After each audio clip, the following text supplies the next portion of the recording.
Good afternoon. Welcome to the special meeting of the Boulder City Council on March 10th, 2021. This meeting is being conducted in accordance with emergency directives from Governor Fiscal. In-person attendance is limited as a result. Public comment may have been submitted prior to the meeting. We will also have the normal first and last public comment periods where individuals may call in. Items listed on the agenda may be taken out of order.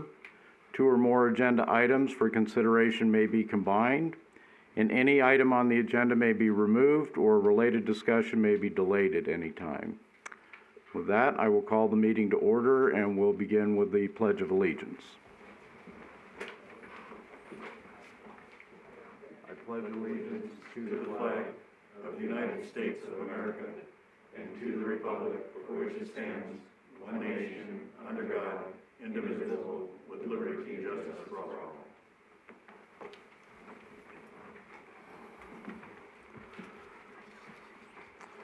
All right, we'll begin then with our initial public comment period. Public comment during this portion of the agenda must be limited to matters on the agenda.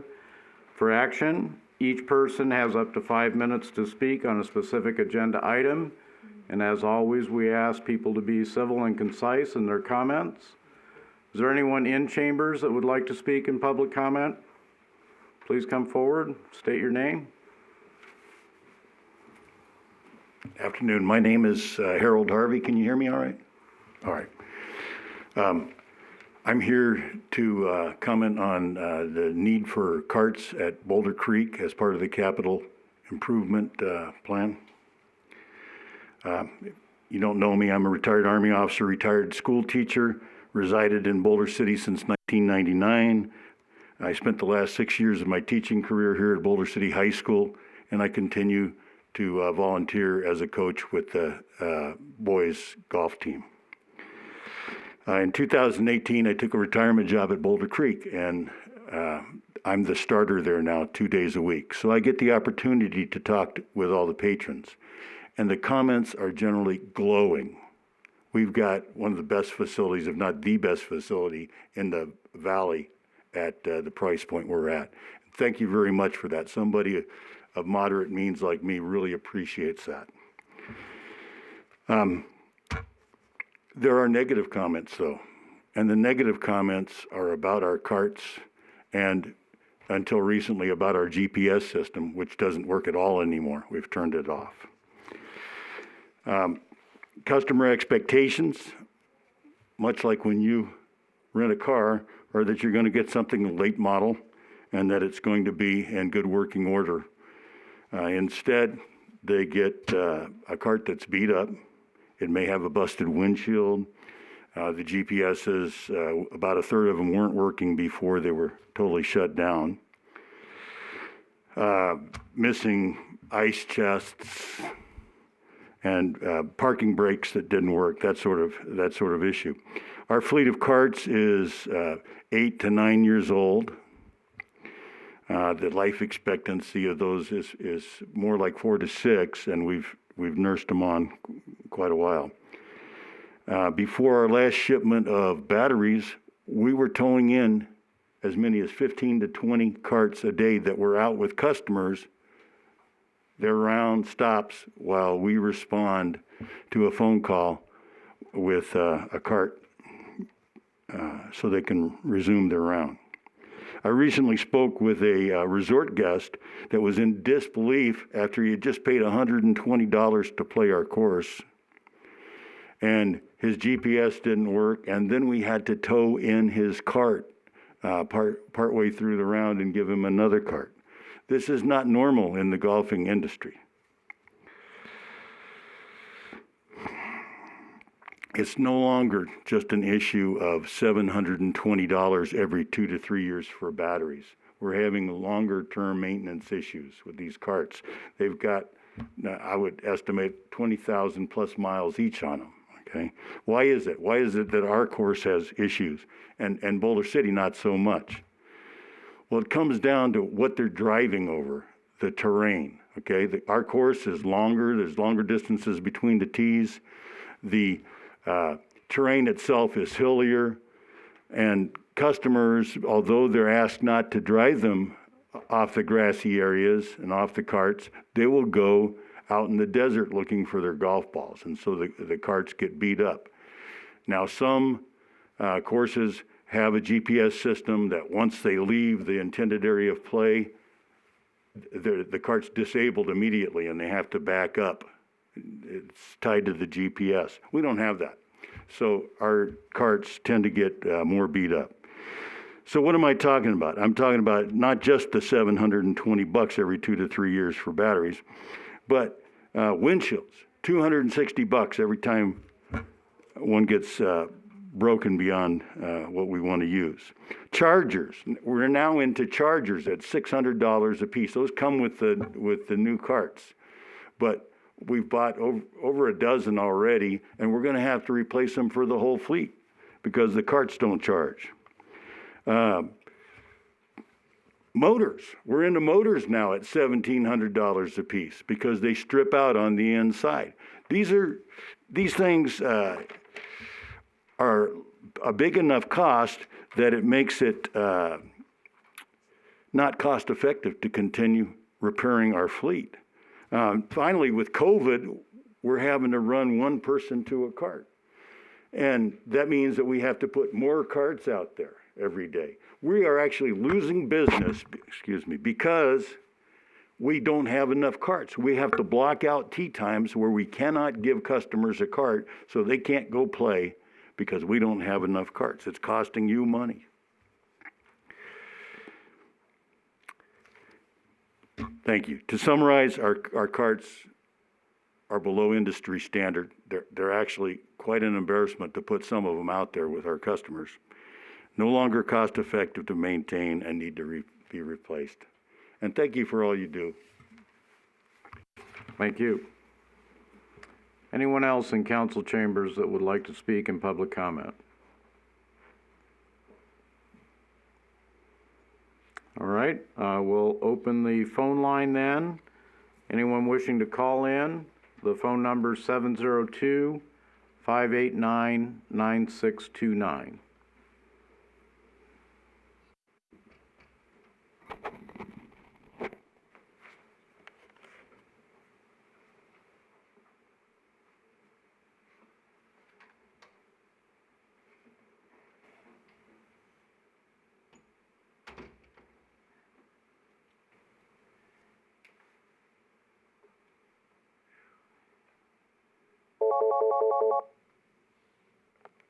Public comment. Yes, this is Fred Volz, and I have public comment for the record, please. Go ahead. Yes, good afternoon, Council. With time running short for approval of fiscal year 22 budgets, it's concerning that over 120 identified line items in the various department budgets have large, unjustified increases. These justifications should have been part of the original budget package, but are nowhere to be found. Hopefully, time will not run out before answers are provided and the budget has to be approved and then submitted to the state. It is concerning that after almost 3 months, there has been no visible progress in isolating utility operating and maintenance revenue from utility capital revenue. This council, the public, and department heads should have a clear idea of the unrestricted available project cash. Unlike the annual budget, where the two areas are separated, the cash inflows from utility ratepayers are not separated. It is also concerning that $6.8 million of fiscal year 22 utility capital projects are proposed to be layered on top of $17 million of scheduled but unspent capital projects from prior years. As was mentioned last night, the UAC has done yeoman's work in untangling the utility situation. But the city still lacks the staff to handle $24 million of utility projects in one fiscal year. The UAC also deserves clear answers when a few of its members meet with finance regarding over $3.1 million of administrative expense pass-throughs to utility ratepayers. Last night's FAA presentation demonstrated that while Boulder City owns its airport, the FAA can call the shots in how it is or is not operated. After doing some quick research, over 20,000 airports in the U.S. do not have control towers, and only 500 do. Can't airport management implement other procedural safety steps instead of building a control tower? When we have a new airport manager, one of the tasks should be researching the possibility of tanker trucks temporarily parked at the airport selling fuel, then removed and replaced when they are empty. The large cost and environmental liability of building a fuel tank farm do not appear worth the trouble given the airport's traffic volume. Alternatively, if the negative relationship with contractor BFE can be repaired, perhaps BFE would be willing to come up with a workable solution versus the city entering the gas station business where it has little expertise. Regarding two of the proposed staff changes, the listed job duties needed by finance warrant a basic secretarial or administrative assistant level person, not a coordinator position. Adding a fire captain to perform training when that was to be one of the compliance roles of the newly added assistant fire chief duplicates positions and creates too many managers. Continuing with the fire department, its proposal to significantly increase EMS charges misses several key factors. We have a 25-bed acute care hospital here in town with a 7-bed full-service emergency room open 24/7. Paramedics are not medical doctors, and it is important to thoroughly treat someone in extremis as quickly as possible. Travel time to big city hospitals diminishes the level of care possible. If a fire breaks out or someone needs paramedics, they are not available with the number of firemen sent to many of the calls. Our residents shouldn't be charged what the monopoly market will bear for these services. Fire is not a profit center any more than police. The justification for eliminating golf cart expense from the golf course budgets needs attention. The VERF fund provides equipment to be used by city staff, not the public. Shifting this large expense to VERF makes the golf courses look less expensive than they actually are and artificially reduces their deficits. The courses need redesignation as an enterprise fund. Finally, a conversation with one of the Carson City managers at the State Department of Taxation's local government unit indicated their 50% increase in forecasted consolidated tax revenues versus the actuals for the coming fiscal year 2022 is not required to be used. Any local government can file a different number with a single statement of why the state's forecast isn't being used. With our half-year fiscal year 2021 actuals at $3.66 million and a fiscal year 2022 budget of $11.6 million, we are relying on a robust economic recovery when unemployment payments and eviction stays are scheduled to run out long before fiscal year 2022 does. I would ask that these comments be added to the record. Thank you. Thank you. Again, this is our initial public comment period. Anyone wishing to speak, the phone line is available. The number 702-589-9629.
Anyone wishing to speak in the initial public comment period, the phone number is 702-589-9629.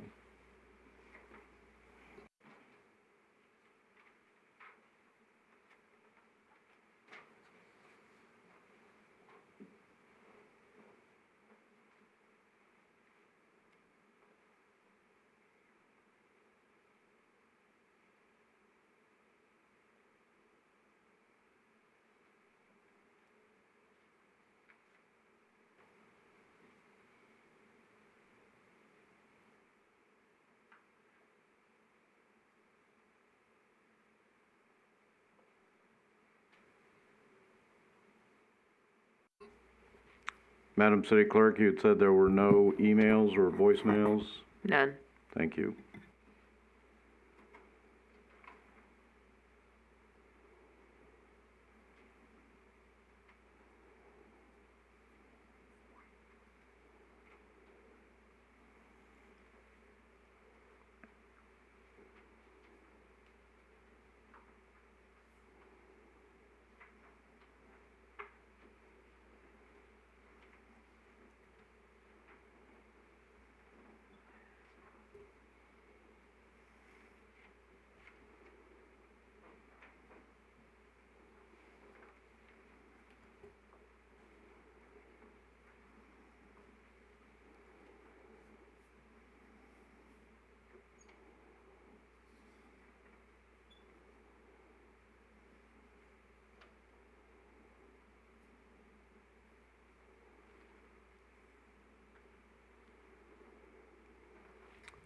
All right, hearing no others for public comment, we will close the public comment session. Move to our first item, presentation, discussion, and staff directive. Ms. Pelletier. Yes, good afternoon, Mayor and Council. My name is Diane Pelletier. I'm the Boulder City Finance Director, and welcome to the March 10th budget meeting. This is the second special council meeting in the development process of the Boulder City fiscal year 21-22 operating and capital budgets.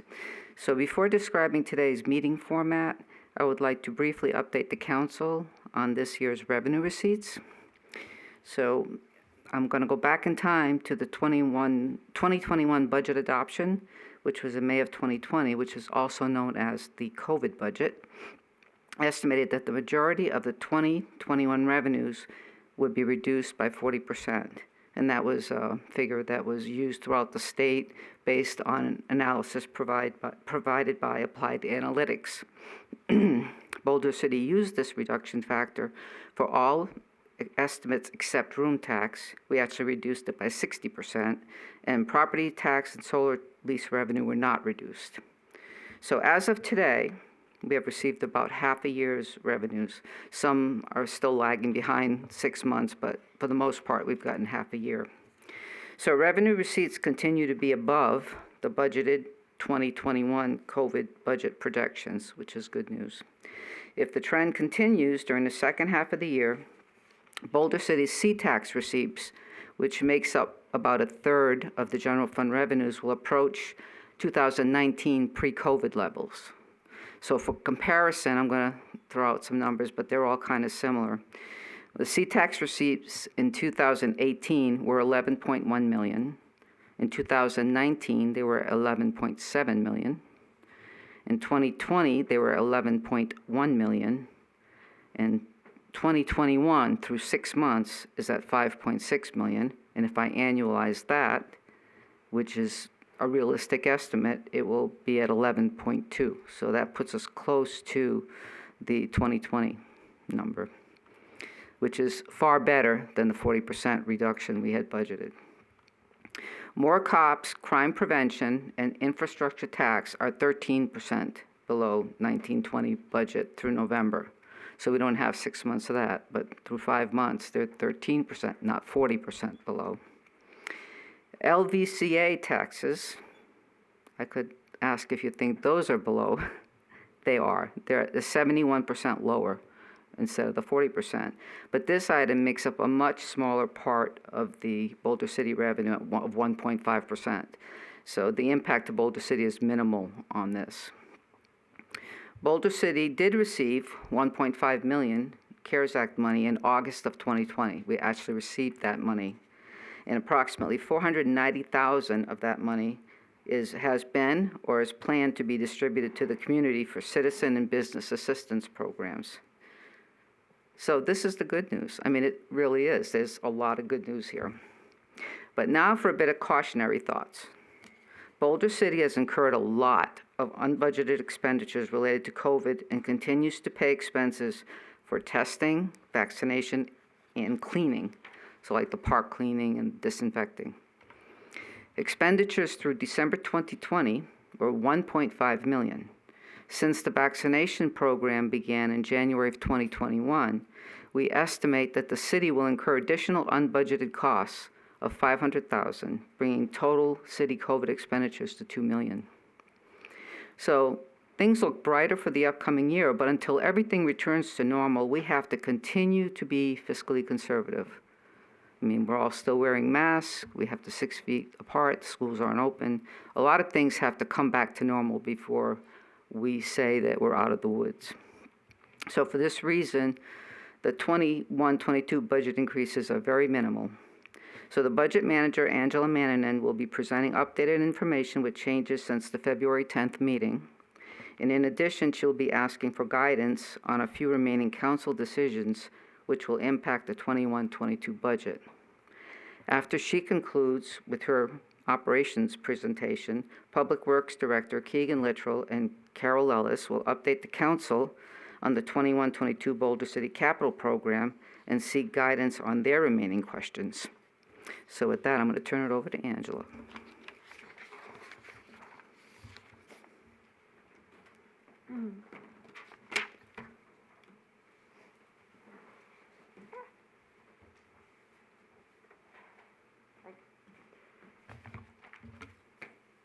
Angela Mannanen, Budget Manager. So goals for today's meeting. Discuss high-level changes since our last meeting in February. Request direction on operations budgets from council. And then the CIP will be after me. Okay.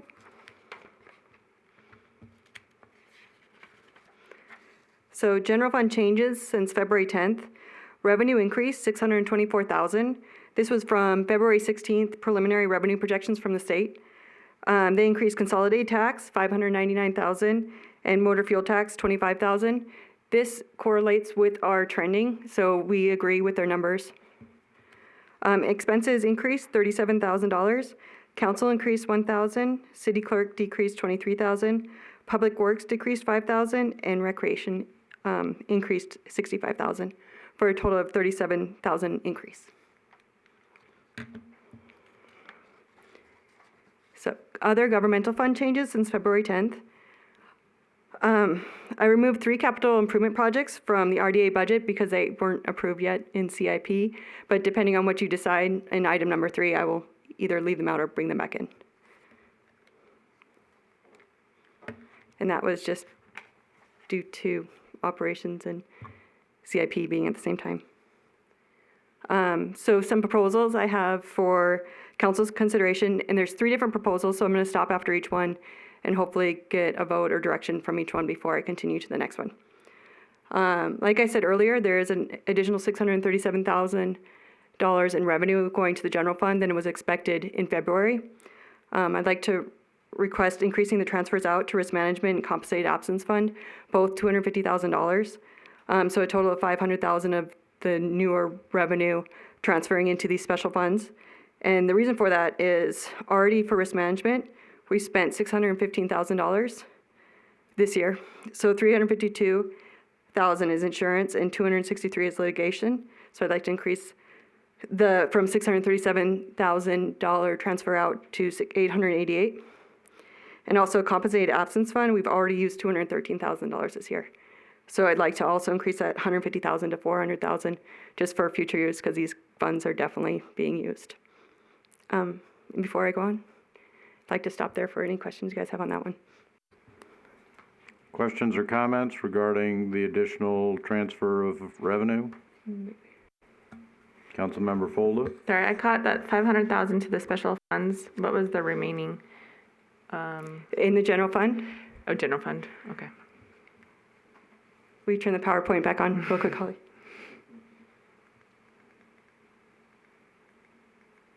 It's gone. Oh, it has, I'm just too fast.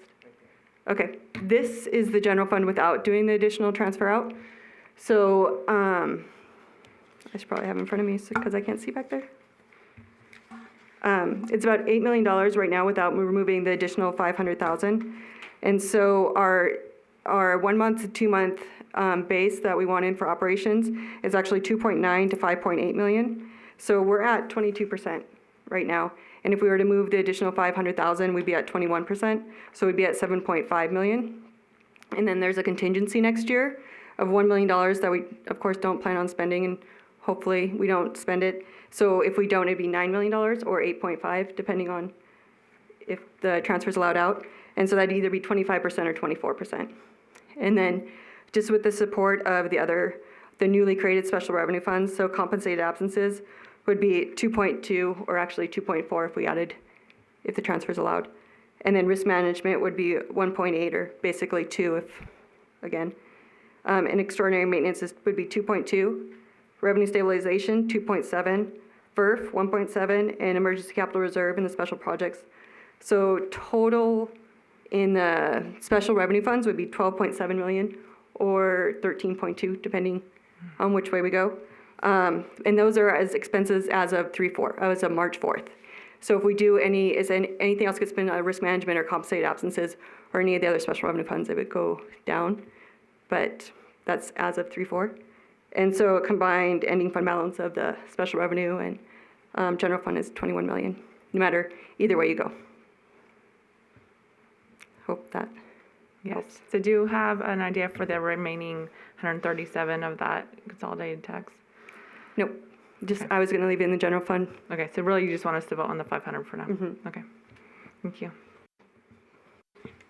Other questions or comments? Councilmember Adams? Yeah, I guess I would just comment that I think it's, it's been explained that it seems like a reasonable and necessary move. If we're spending the money and we need to make sure that it's there for these reasons, then I think it's a reasonable place to transfer this money. It's not that it's, we have the money, otherwise it would just be sitting in the general fund. I think getting it into these funds is smart and the transparent thing to do.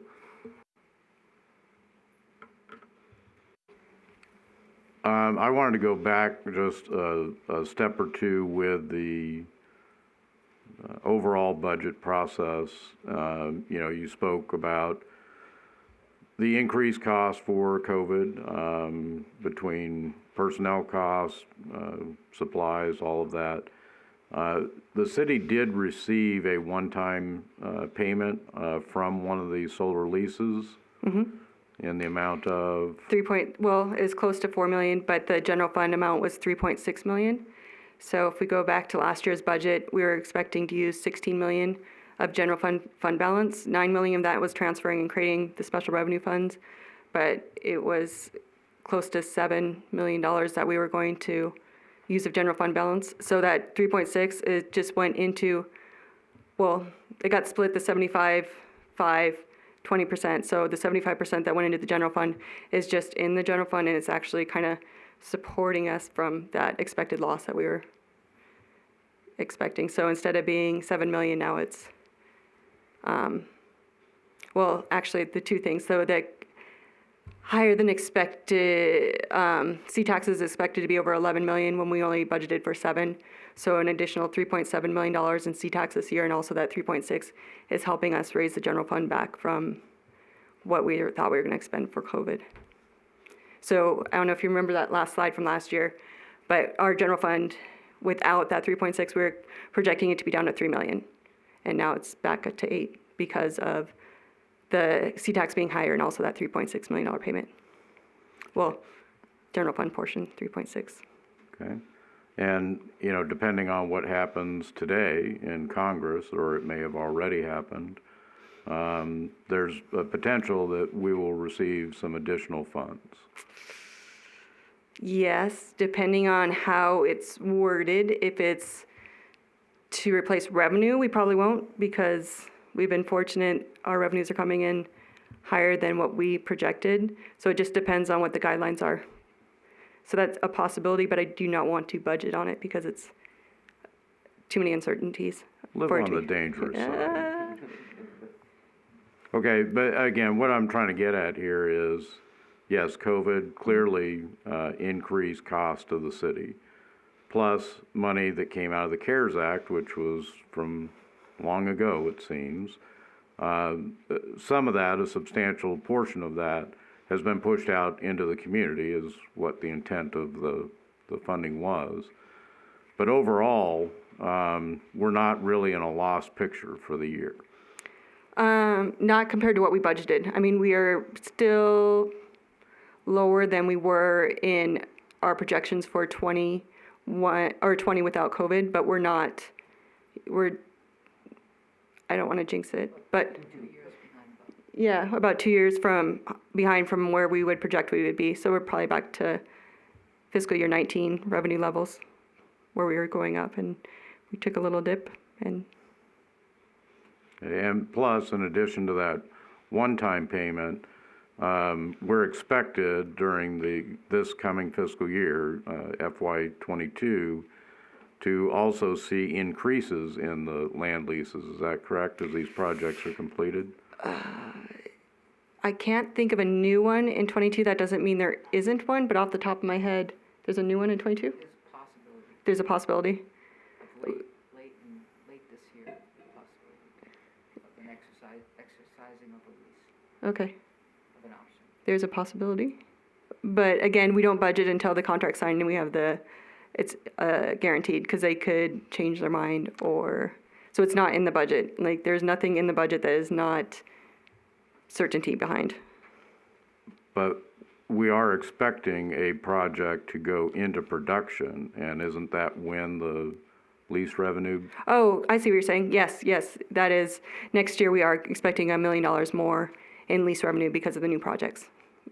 I was thinking you're talking about a brand new, but yes, that is true. No, yeah, when they actually start paying the lease. I mean, the upfront payment, that's part of the agreement, that when they start the project, but when production actually begins, that's when we see the annual lease Yes. revenue actually start coming in. Yes. So our lease payments will be higher in 22 than they were in 21 by about $1 million. Okay, all right. That's in the budget, because that's contracted and that's guaranteed. Well, not guaranteed. I don't want to jinx it. Careful. I know. It's You contract. can't use the word two ways. No. Okay, any other questions or comments regarding this? I just had one additional on what Mayor was talking about. So for this fiscal year, staff did a lot of cuts within their operation budget. And then about, I think it was 800,000 was put in a contingency fund. 954. Thank you. See?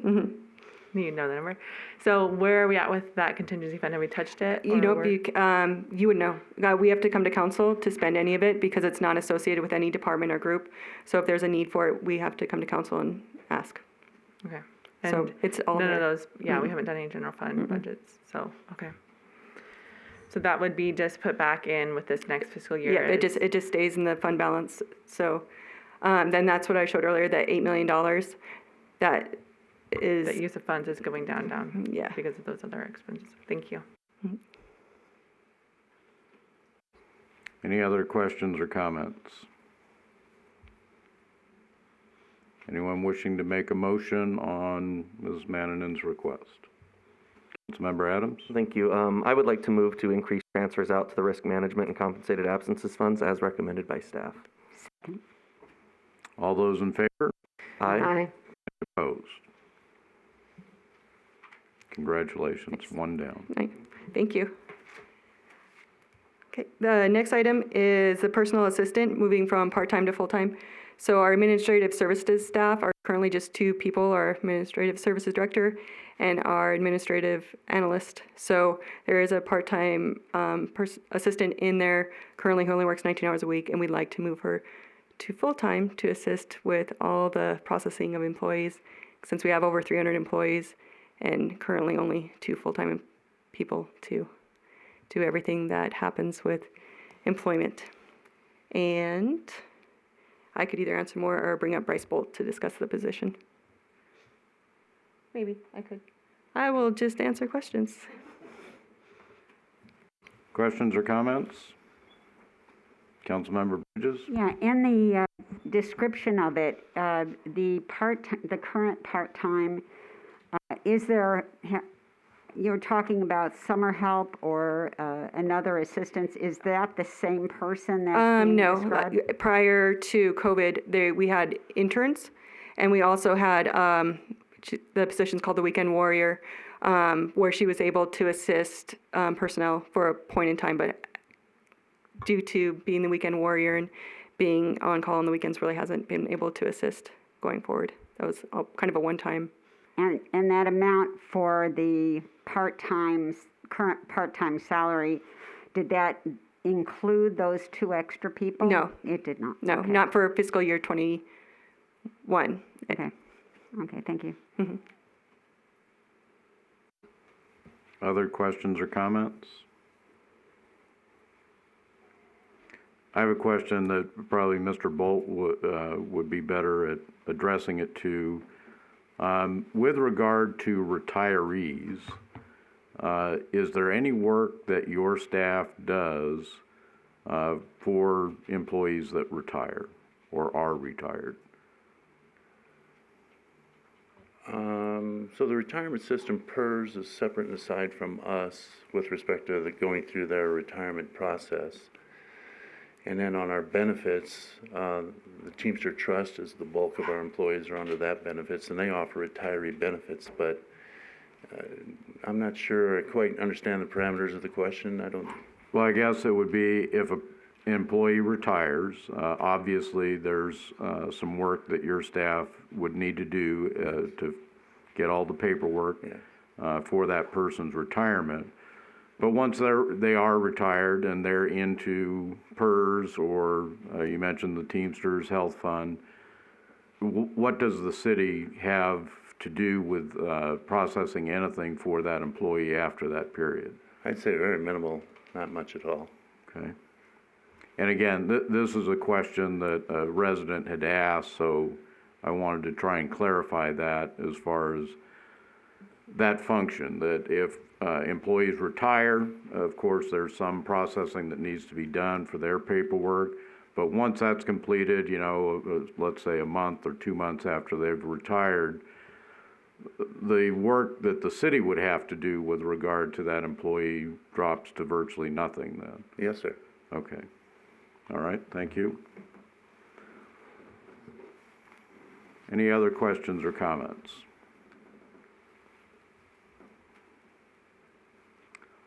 So we're looking for, If you don't tell me no, I'm going to leave that position in the budget and move forward with having that position in the future. But if you do not, if you want that position to stay part-time, I'd like to know because I would need to change the budget. I'll move to convert the position from part-time to full-time. Second. All those in favor? Aye. Any opposed? You're 2 for 2.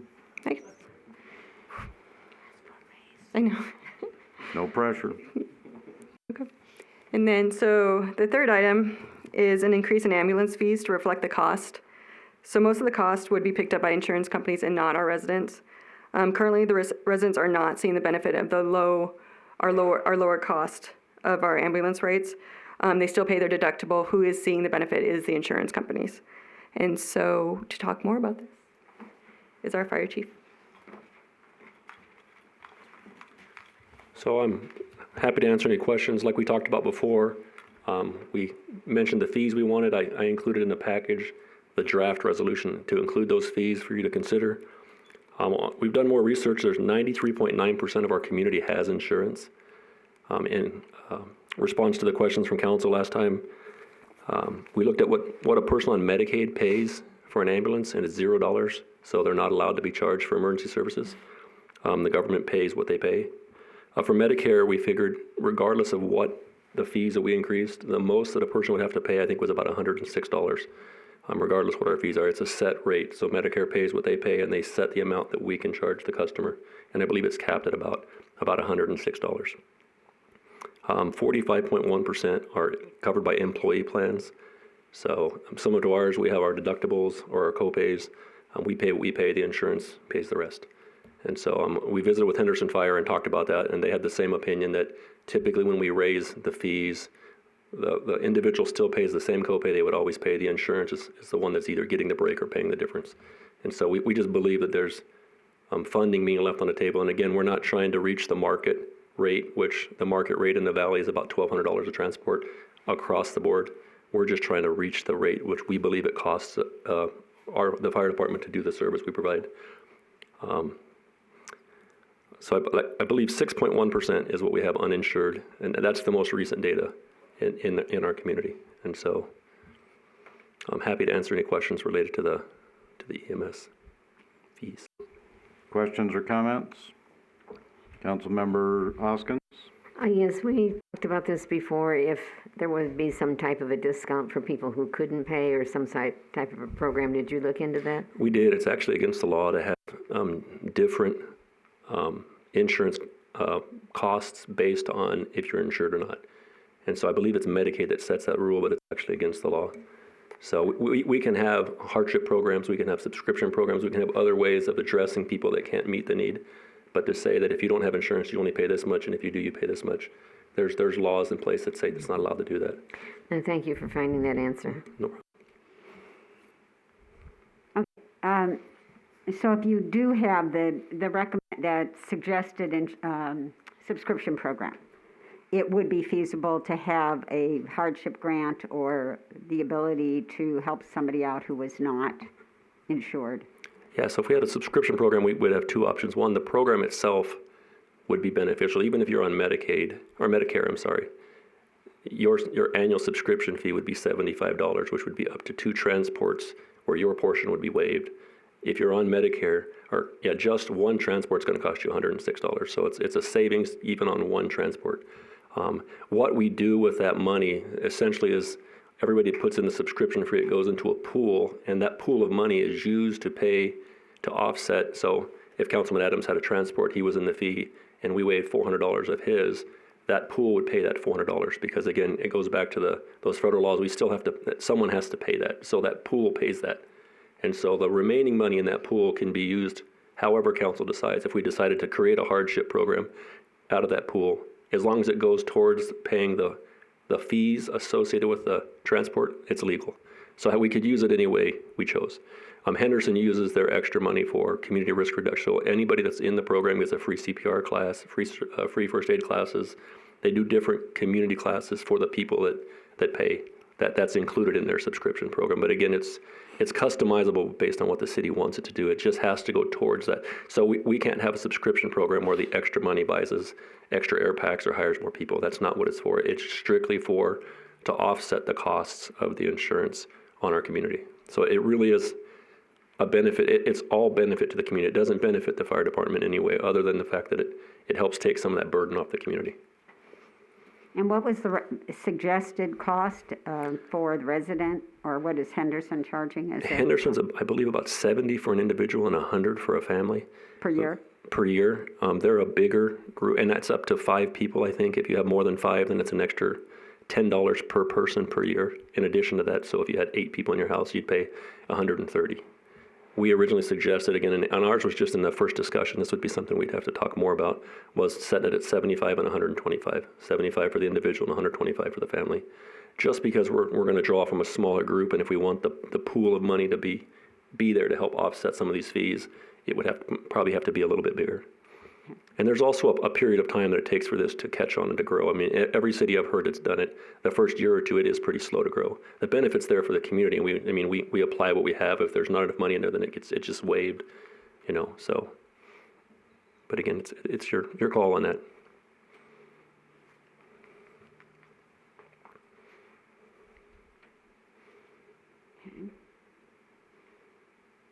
Did you have another question? I do not. Thank you. Thank you. Councilmember Adams? Thank you.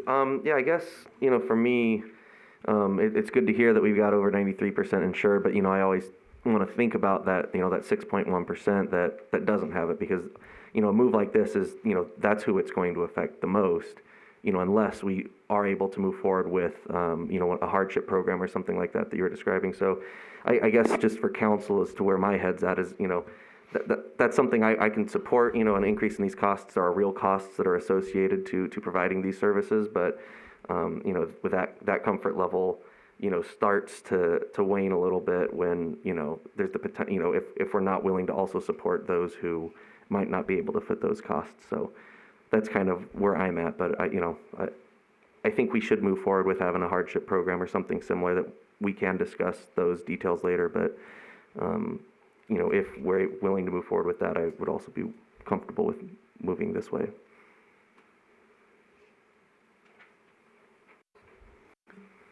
Councilmember Hoskins? Yes, just to give me an update on that. Would that be brought to council, or would that be something you would develop, the fire department would develop, bring it to us to see if we approved of it, or how would it work? Yeah, that's how I would imagine doing it. So we'd work together and come up with the plan. We'd work alongside Henderson to make sure it was mirrored somewhat similar, because they have already done the legwork. And then again, be brought back for discussion here. Okay, thank you. Councilmember Bridges? Yep, I was alongside of Councilman Adams. So it would be possible to accept the increase and attach to it the development of this insurance program, sort of a self-insurance program where it would cover The subscription program? the subscription program, and walk through the development process of that, and have, as part of that, a stipulation to assist in the payment of the costs for those who are uninsured or there's a hardship in their ability to pay. Well, I think today we're talking about the budget. So Chief Gray has indicated that there's a possibility of him bringing something to council at another time. Absolutely, yeah, But we're the supportive subscription of it. program is not part of our budget discussion. So yeah, we definitely support the process. I mean, so we're committed to bring it forward, but I agree with you. I mean, I'm not sure how it would get moved in on how it would get put in the resolution. So we're definitely supportive of doing it. Councilmember Folda? Thank you, Mayor. So on your breakdown, you had approximately, to run the 2 frontline ambulances was $93,000 a year. On top of that, you have medical supplies. You said that's not something that was really billed in the past. Is that something that's changing now? If I'm with Yeah. the proposal here. Sorry, it's on 42 of our packet, but I don't know what your pages are. Yes.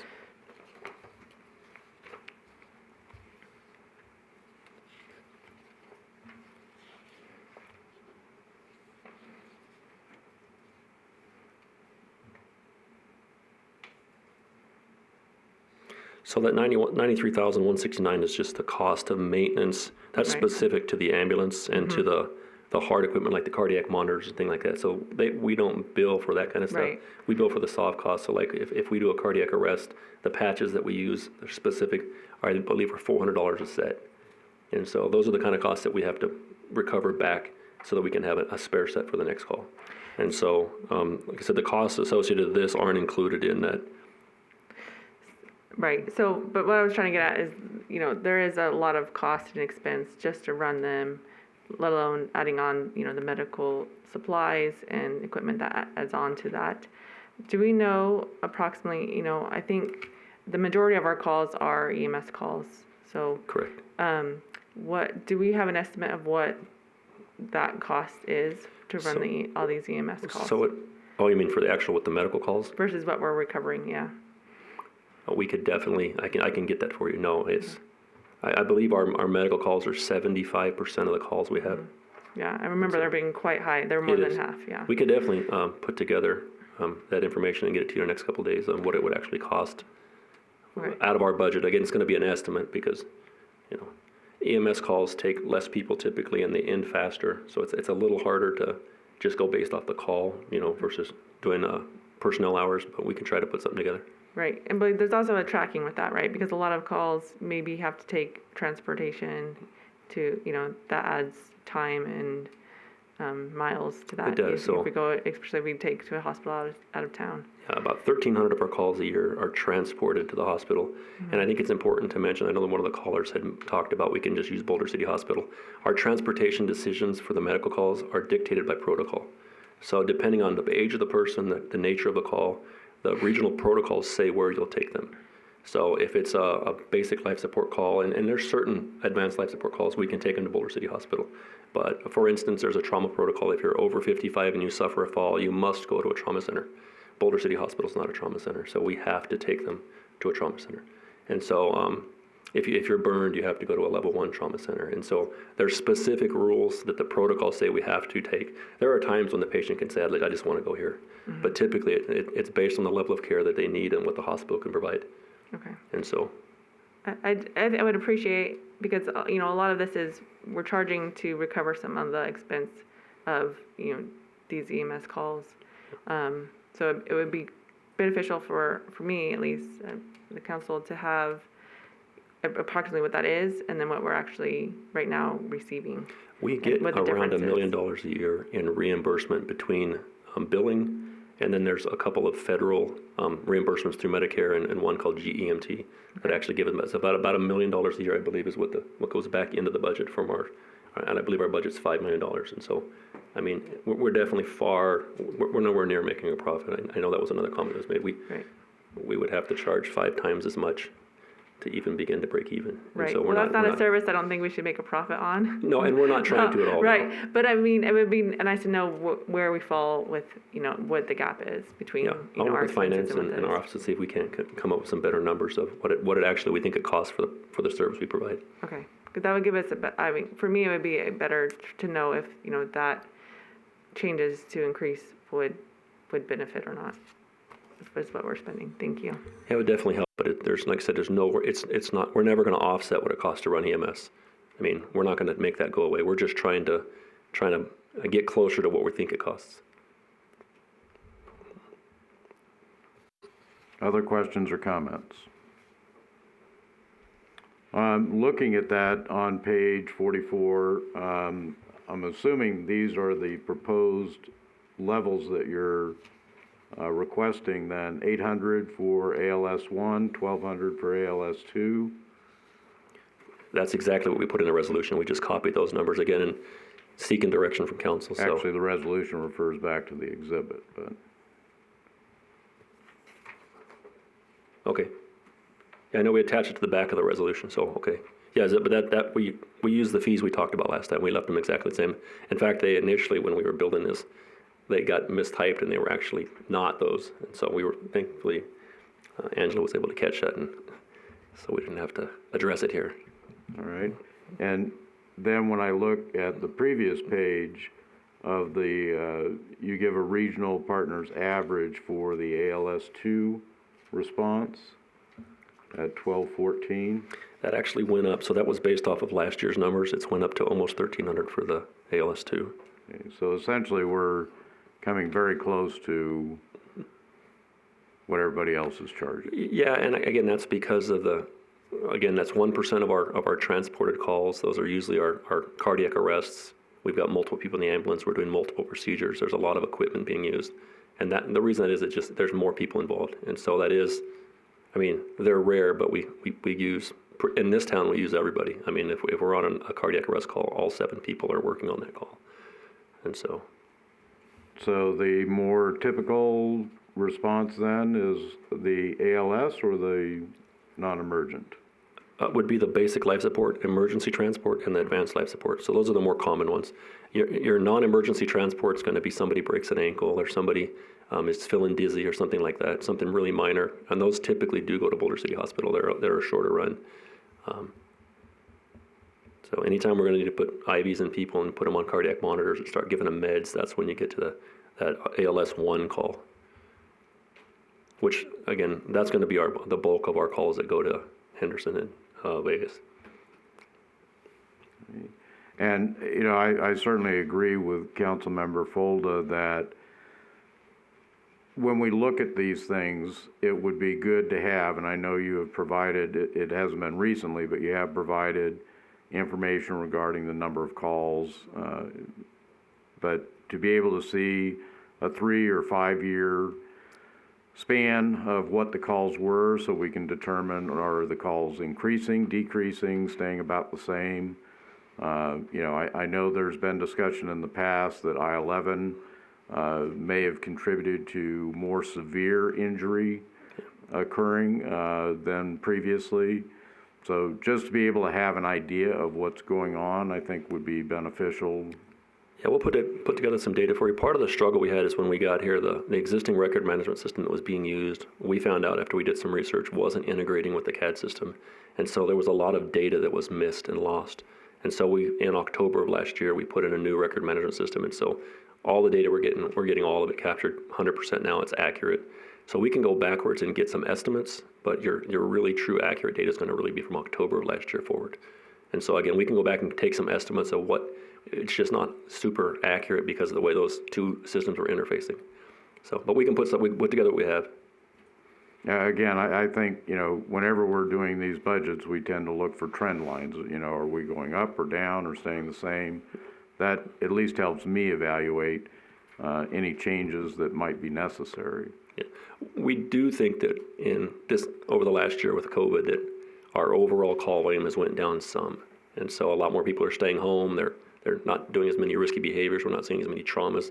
You know, we've seen a lot more COVID-related calls, but a lot of other calls that's went down a little bit. And so it'll be interesting to see if we can get that data together. Go figure, during a pandemic, there's less demand for EMS, right? Thankfully. Yes. Because we were doing so many other things. Yeah.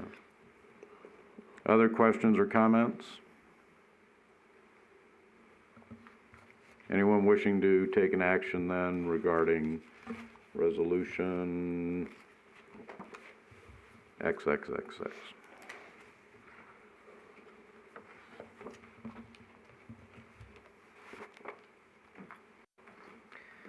Let's see. I guess at this point, we're not Ready? moving on the resolution, correct? The resolution was just there as an example. So if you felt this was something the city would want to do, when we did final budget, we'd bring the actual resolution forward. That was just an example to show if this was something the city was willing to pursue, what you'd see in the future. Well, I do believe the last meeting, Chief Gray had said the last increases were 2015, as I recall, 2015. You know, 6 years, going on 7 years, probably time for an increase. I'll move to increase the fees as recommended by Chief Gray. Second. All those in favor? Aye. Aye. Any opposed? 3 for 3. Scary. The jinx may be coming. Okay. Okay.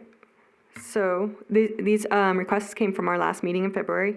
So this was direction from council members. Well, these are proposals from council members, and so we'd like direction on where you'd like us to go with them. Our last meeting, Mayor McManus requested the city clerk have a full-time position. So currently in city clerk, there is a part-time position funded in this year in 21. They didn't fill it all year because they were trying to be COVID responsible. As most of the city, they were trying to not spend money.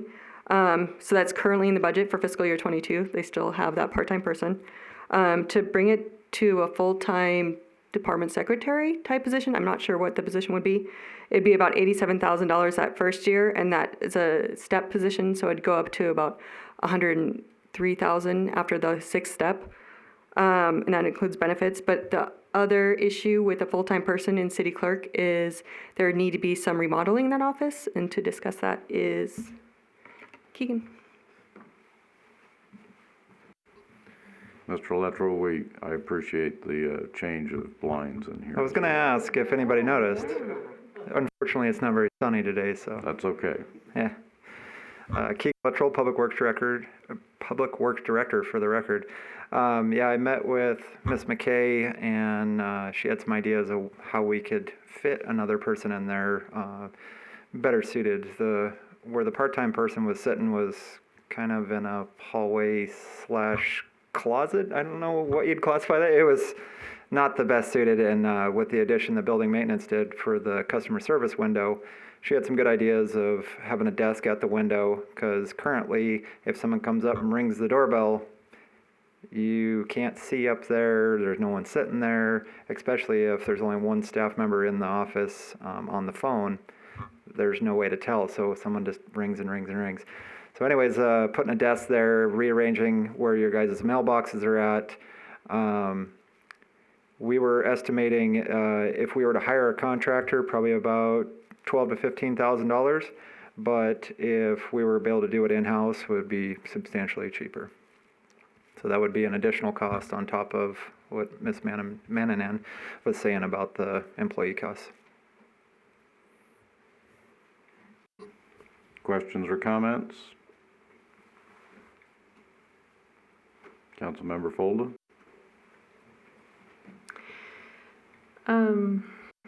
So I don't want to dive off track with that too much, but we did have a facility study that did talk about that room. Is that kind of what was considered with the layout?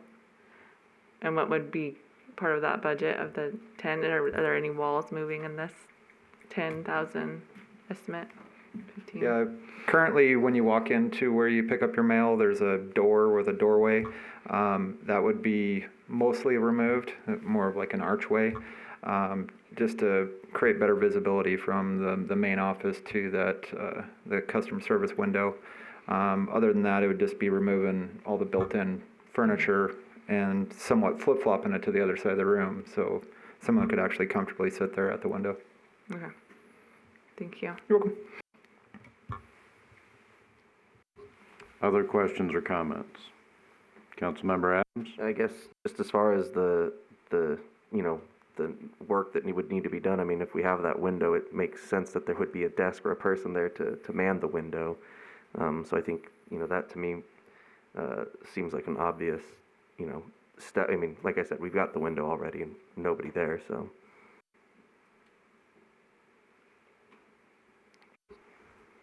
I guess this would be a question for Madam City Clerk or Madam City Attorney, because again, my recommendation for this would be a person who would assist in both offices.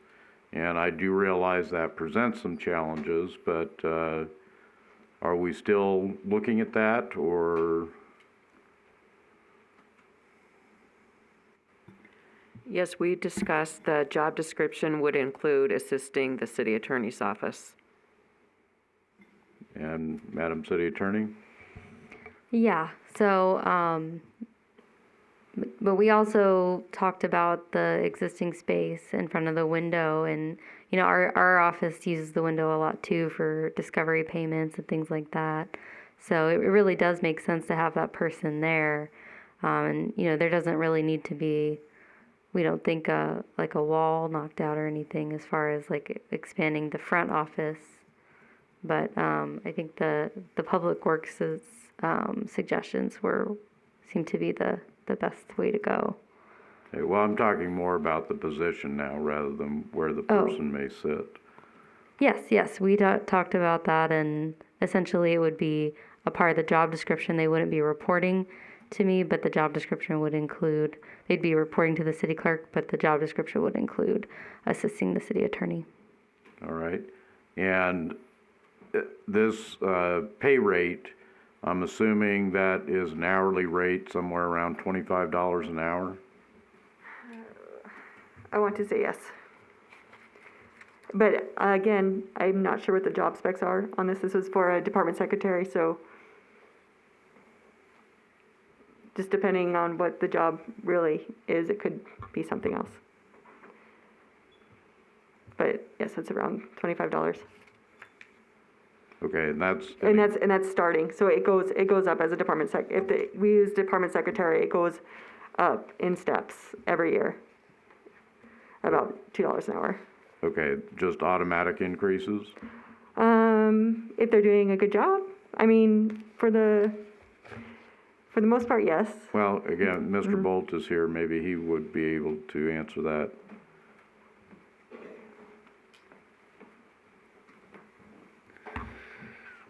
And the question was the dollar amount and where we're falling on that? Well, dollar amount, yes. How much per hour? Okay. So we're still working on that job specification just to get that down pat, and whether it requires advanced certifications or advanced education. Still working on that. That would come into play with respect to the compensation internal equity, if you will. We could certainly put it on a meritorious step process, and that would probably be our non-representatives have a 6-step program. Otherwise, if it's a little bit, if it requires an advanced degree or certifications of that nature, we could really just give it without the steps in a simple dollar amount. We do flat dollars, if you will, for other of that. So once we kind of get this class spec nailed down, and really where I'm at now is certifications, higher education, if this position will require that. If not, then we'd probably fall in line a little bit closer to an administrative assistance, and that would be a merit step increase, about 6 steps in the non-rep compensation.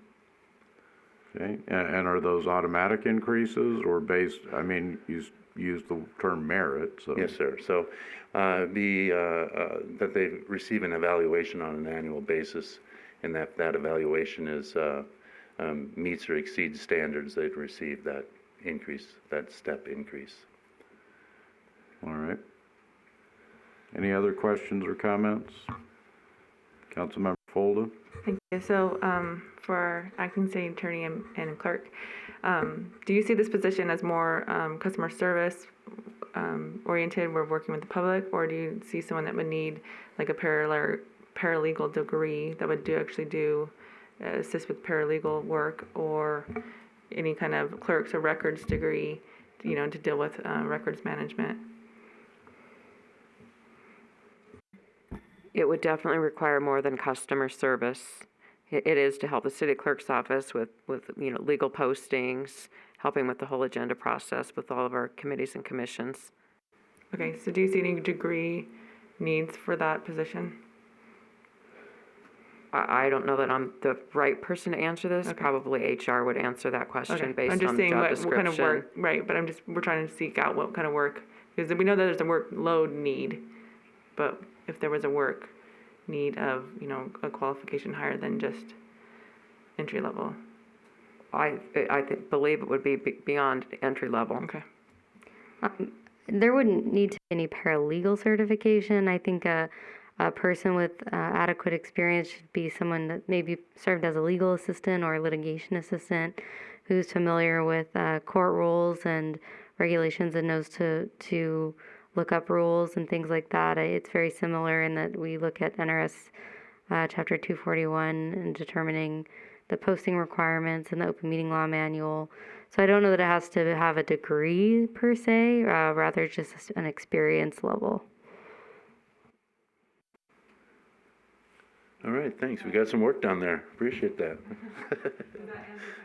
Yeah, it does. Okay. It does. Thank you. Other questions or comments? Councilmember Adams? Yeah, I guess, I think it's obvious that there is a workload need, and so I think, creating this position would certainly help, meet some of those needs. So, I think it might be the appropriate thing to do here. Anyone else? I will move then for approval of changing this position from a part-time position to a full-time position that will assist both the city clerk and the city attorney. I'll second. All those in favor? Aye. Opposed? The streak continues. Okay, so this, sorry guys. And then this request was from Councilwoman Hoskins. It was a request how much it would cost to convert all the part-time Percival employees to full-time. So currently we have 7 Percival employees, and it would cost $211, that'd be nice. $211,000 just the first year. So it's a little over $95,000 just in health insurance, and then $116,000 in wages and PERS. And that doesn't include sick or vacation or accruals. So that's how much it would cost to convert those employees. Questions or comments? Councilmember Hoskins? Yes, I guess I'll tap to HR a second.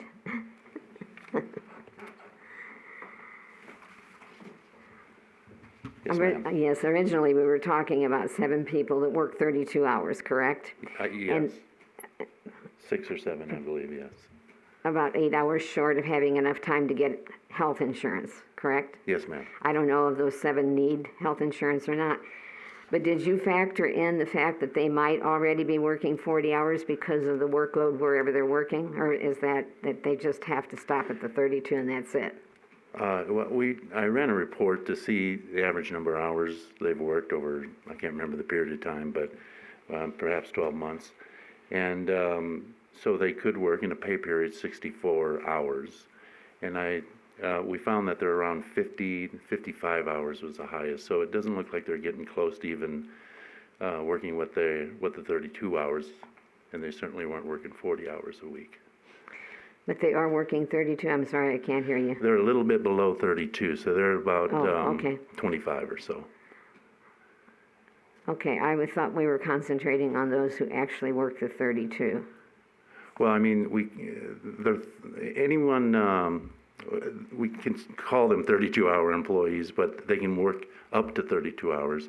They may or may not, depending on the department's needs. Oh, cool. Yes, so it's up to 32. Yes. It's not actually 32, and they're shy 8. Right, exactly. Okay. And really, our differentiation is that, we pay PERS on anyone that works 20 or more hours a week. Right. And so we have 19-hour employees, that's how we refer to them. And they may or may not work 19 hours, but we know that they can't work more than 20, they can't work more than 1,039 hours in a year, and so we keep those, that's our reference, is 19 hours, even though they may or may not. And same for 32-hour employees. We know that they're gonna work more than part-time, but less than full-time, but they may or may not work that 32 hours. Okay, so we only have 7 who work between 25 and 32? Yes, ma'am. Okay, thank you. Yes. Any other questions or comments? Councilmember Adams? Yes, not to get too far off into this tangent, but could you repeat how much you said just for the health insurance it would cost? Over $95,000? It just seems $95,000 for 7 people to be added to a health insurance program. Yep. I just wanted to make sure I heard that correct, because it seems like a lot. Per year.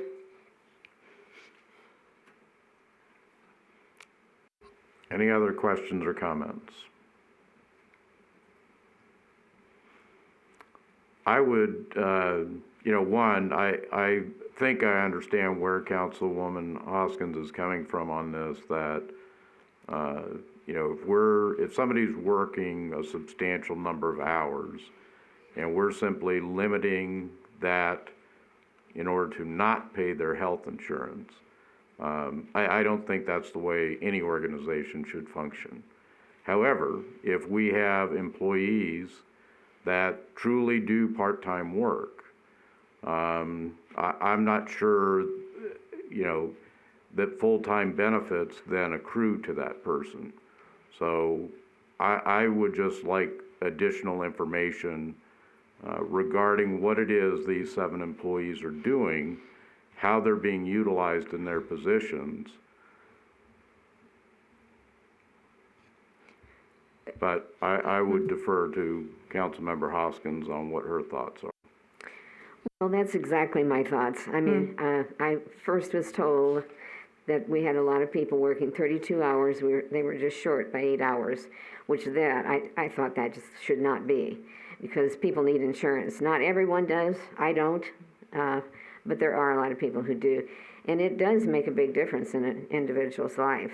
So I thought if we had just a small portion of them that were working 32 and they just needed the extra 8, we should pursue this. But I agree with the mayor. We need to have a little bit more interpretation of exactly how many there are that are close to the 40, and if it's worth... None of them had the 64. Like, none of them were doing the 32. Like, when we ran the reports, the average was 50 hours. Like, we looked at every single one of them. Okay, thank you so very much. I appreciate your help. And I would say there's a potential to look at another possibility, whether the city contributes something towards their health care, but if they're not a full-time employee, then it becomes difficult to say they're entitled to full-time benefits, which is what this would be, right? I mean, it would be the equivalent to someone who does work 40 hours a week, even if they're working 25 hours a week. Are you talking about giving them benefits? Yes, it would. Like giving them health care? Yes. Right. So again, I don't want to assume what Councilmember Hoskins is referring to, but, there are companies that simply do that. They keep employees under a certain level, but they bring them right to that level just so they don't have to pay them benefits. And I don't think that's a good way to run an organization where you're looking to develop long-term employees. So that's why I say I would need additional information before I would be able to make a considered decision on it. And so, okay. The majority of these employees are working more than 19 hours, and that's why we're paying their PERS. So we know they're not just a part-time employee, they're doing more, so we are paying PERS into their retirement, but they're not full-time. They're not there 4 days a week, all day. And do we know if these particular employees or these positions, are they included within the bargaining agreements? No, they're all part-time. So there's one in utility billing, the rest are all Parks and Rec. Okay. Any other questions or comments? Councilmember Adams? Yeah, I was one of those employees who worked at an organization that, limited hours and limited, to try and keep, access from healthcare to save costs. So I think it's certainly something we should look into if there's ever is that point where we have employees getting close to that mark where we're pushing them up to that limit and then saying, oh, but we can't push you anymore. We can't have you working anymore because that might. So I think that's just what we want to make sure we keep an eye on, is what it seems like. So I just want to add one comment. When we meet with every director every year on several occasions, and we talk in general about their operations and how things are going, and looking at the workload and talk to them about workload. Now, I'm not going to say there aren't people here that could justify a position that's part-time being made full-time, but we flush that out when we have our meetings with them. So that's always one of the things that I believe, maybe that's not right for me to think that, but I think the directors in the finance department have a good relationship and talk freely about the needs of their staffing. So that's good to hear. Okay. So you're looking for direction? Yes. Anyone wishing to provide it?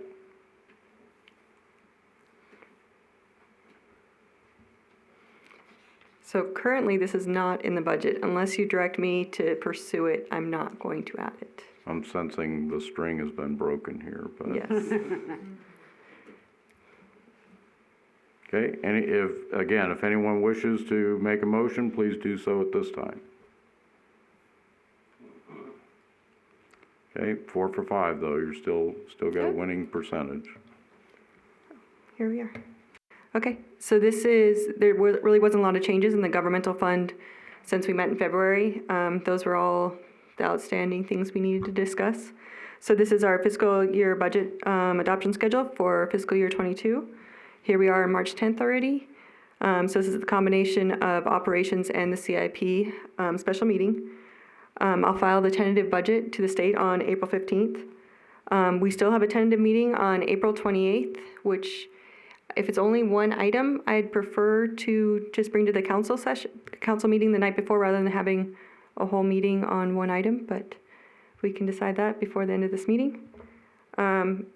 May 15th, I'll publish the hearing notice for the official budget meeting on May 25th, which will be during the council meeting, where the adoption of the final budget will happen, the adoption of the capital improvement program, and adoption of the pay classifications. And then I will file the final budget with the state on June 1st. So again, we'll meet May 25th. I'll file June 1st. So please, no changes at the May 25th meeting, because it's pretty impossible to get you guys all together again to sign it. So let me know if you have any questions on the governmental before we move on to enterprise. There are a couple of things that in the general fund budget that I have concerns about. One is the inclusion of golf carts in the vehicle and equipment replacement fund. Those carts, obviously, there are fees charged to rent those carts when someone goes to play a round of golf. I see I'm not sure if you know this. Are you reading my mind? Yes, Okay. we actually, in the budget, it is moved to VERF, but the revenue, a portion of the golf court rental fee is also moving to VERF. And also when we trade in the old carts, the money we get from that is going to VERF. So it's going to VERF, but the golf courses are paying for it. So it's not taking any additional general fund money, it's being paid by the golf courses. So that's how it's currently structured. Okay, and you're right, that's the tract I'm going on, but I do understand there's a type of vehicle. I think with regard to the golf courses, we need to just keep a very clear picture of what the revenues and expenses are from the golf courses and not mix that into where we're replacing, work trucks and other types of things, but, I'll open it up. Any other questions or comments regarding that? And I don't know if you saw the new layout in the budget this year where we do combine the surcharge fund and the VERF fund, the portion that is for the golf courses and the expenses, so you could see it clearer in your books, so you didn't have to go to multiple areas to tie everything together. Well, again, when I think of vehicles and equipment, what I'm thinking of are work trucks or a backhoe, or something of that nature. The golf courses, essentially the city's running a business, a fairly large business, and we need a very clear picture of what those businesses are doing. So I think that transferring anything out of those funds to other funds doesn't serve the purpose of clarity, it simply serves the purpose of making it less transparent of what the true costs and revenues are from the golf courses. I tried this year to make it very transparent by changing the way it looked for the golf courses and combining everything in your book. So if you go to your golf course section, it does have all the revenues, where it didn't before. You'd have to actually comb through the charge for services. And no, I get that you have broken things out much more clearly. I have a concern about taking any type of revenue or expense out of the golf courses and putting it in with the actual functioning of the city. The city's not dependent on the functioning of the golf courses. The vehicles and equipment that should be paid out of that fund, the VERF fund, those are essential things for running the city itself. Golf carts are so somebody can ride around and play golf. Any other thoughts on that? Councilmember Hoskins? Well, I'd just like to agree with you, Mayor. Councilmember Bridges? Yeah, I was going to ask you if there was any policy, I was trying to find if anybody else does it that way in terms of VERF. Is there a definition of what is? It's whatever, it's vehicles and equipment replacement, so it could even be equipment. It could be small things like even, it doesn't have to be, it's usually anything with wheels. So, but it doesn't need to be. Is Paul behind me? Is he? No. But it's pretty vague on whatever you want it to be. It's whatever we feel our VERF should be. I envision it as large expenses, so they're in one place and we can track them and it's not a shock, like we have more visibility on large purchases, but. Yeah. There is a VERF book that's coming out soon, similar to the executive summaries that will describe what's in VERF and what VERF does, and the vehicles that are up for replacement. Councilmember Folda, did you have a comment? Yeah, I did. Thank you, Mayor. I get both sides of this because it is VERF is a good tracking for what needs to be replaced in a timely manner and have the budget money appropriated for that, so that we don't have like another fire truck that we never planned for, that we need. However, once it goes to VERB, not only are we moving funds from one money to another, which I guess we are kind of similarly doing with our other accounts, because like if it was a utility, it would stay be paid out of a utility fund. However, the decision-making for that vehicle, or for this case, golf carts, moves from our Parks and Recs and the Greens, that people who are looking at those kind of features over to more staff. And, it's a budgetary issue with the golf courses that we've been talking about, is that while we see revenues and expenses pretty clearly, we don't see smaller things that come out, like those leases or advertisement or capital improvement funds, to see really the whole picture. And we were just provided that recently from staff, but I think it's not, what I'm saying, it's not all in one place.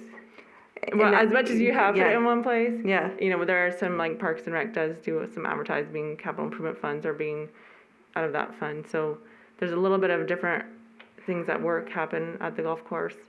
And I've tried this year to make it. I'm not saying you didn't do. And if you approve of that, we could include that report in like the city manager's report, or so you guys could have visibility throughout the year, or I understand it's in multiple places and it could be hard to follow.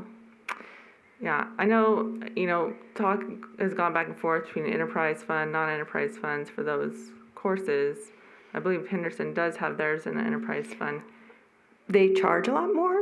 Yeah, so, to be an enterprise fund, it's going to have to be self-sustaining.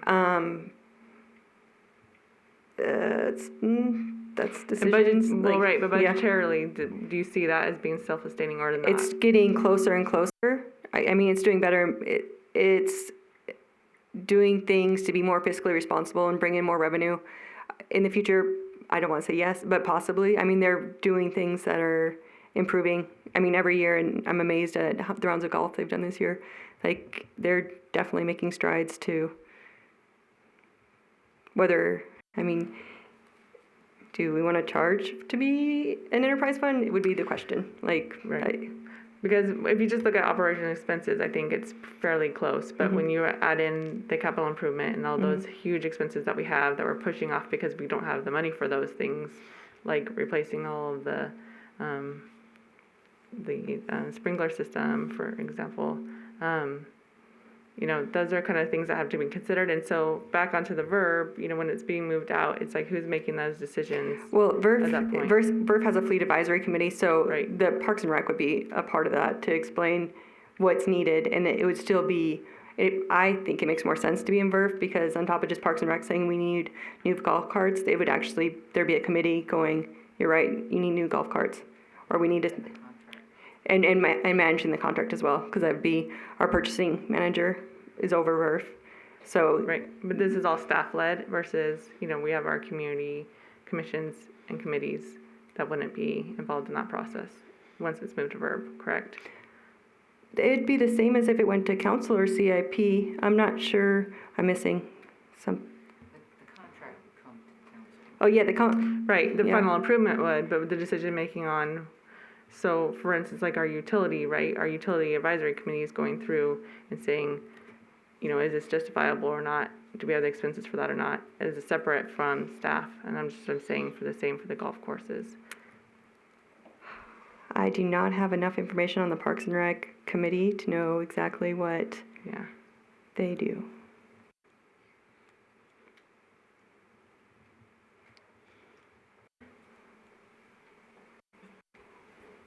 Councilmember Bridges? Yeah, I understand moving it into the VERP, and I can understand it. The vehicles and equipment, like I said, I wasn't sure if there was any precedent for moving it over there. The other issue with the golf carts, wasn't there a period that we would pay for it, but after that, there would be no payments? We would, if there was a life... Yep, and at that point, we'd probably stop putting in, we'd either do one of two things. We'd either create a surplus in the VERF fund to buy future golf carts, or we'd stop, the green fees money would just go straight into the general fund and not into VERF. So it just... Yay. Sorry. So a couple of things regarding the golf carts. Typically across the nation, the standard is to rent the golf carts, lease out golf carts. And so that's what we have done. So but basically, we have a lease agreement. We pay for them for X number of years. We hold on to them kind of as long as we can. And at this point, we're getting to the point where we cannot continue to hold on to them. They are becoming more of a detriment, more of an expense, and it's getting to the point where we're not being cost effective with the money that we are spending. Right now, we're renting carts. We've used the carts in the last 12 months, the equivalence of probably more like 24 months just because of extreme use of the golf carts, because we only are allowed to have one person in the golf cart at a time, plus the fact that golf rounds are just expanding every single month. Rounds last month at the municipal golf course were up 38%, and that is one golf cart going out. You heard the public comment earlier where they're pulling in golf carts.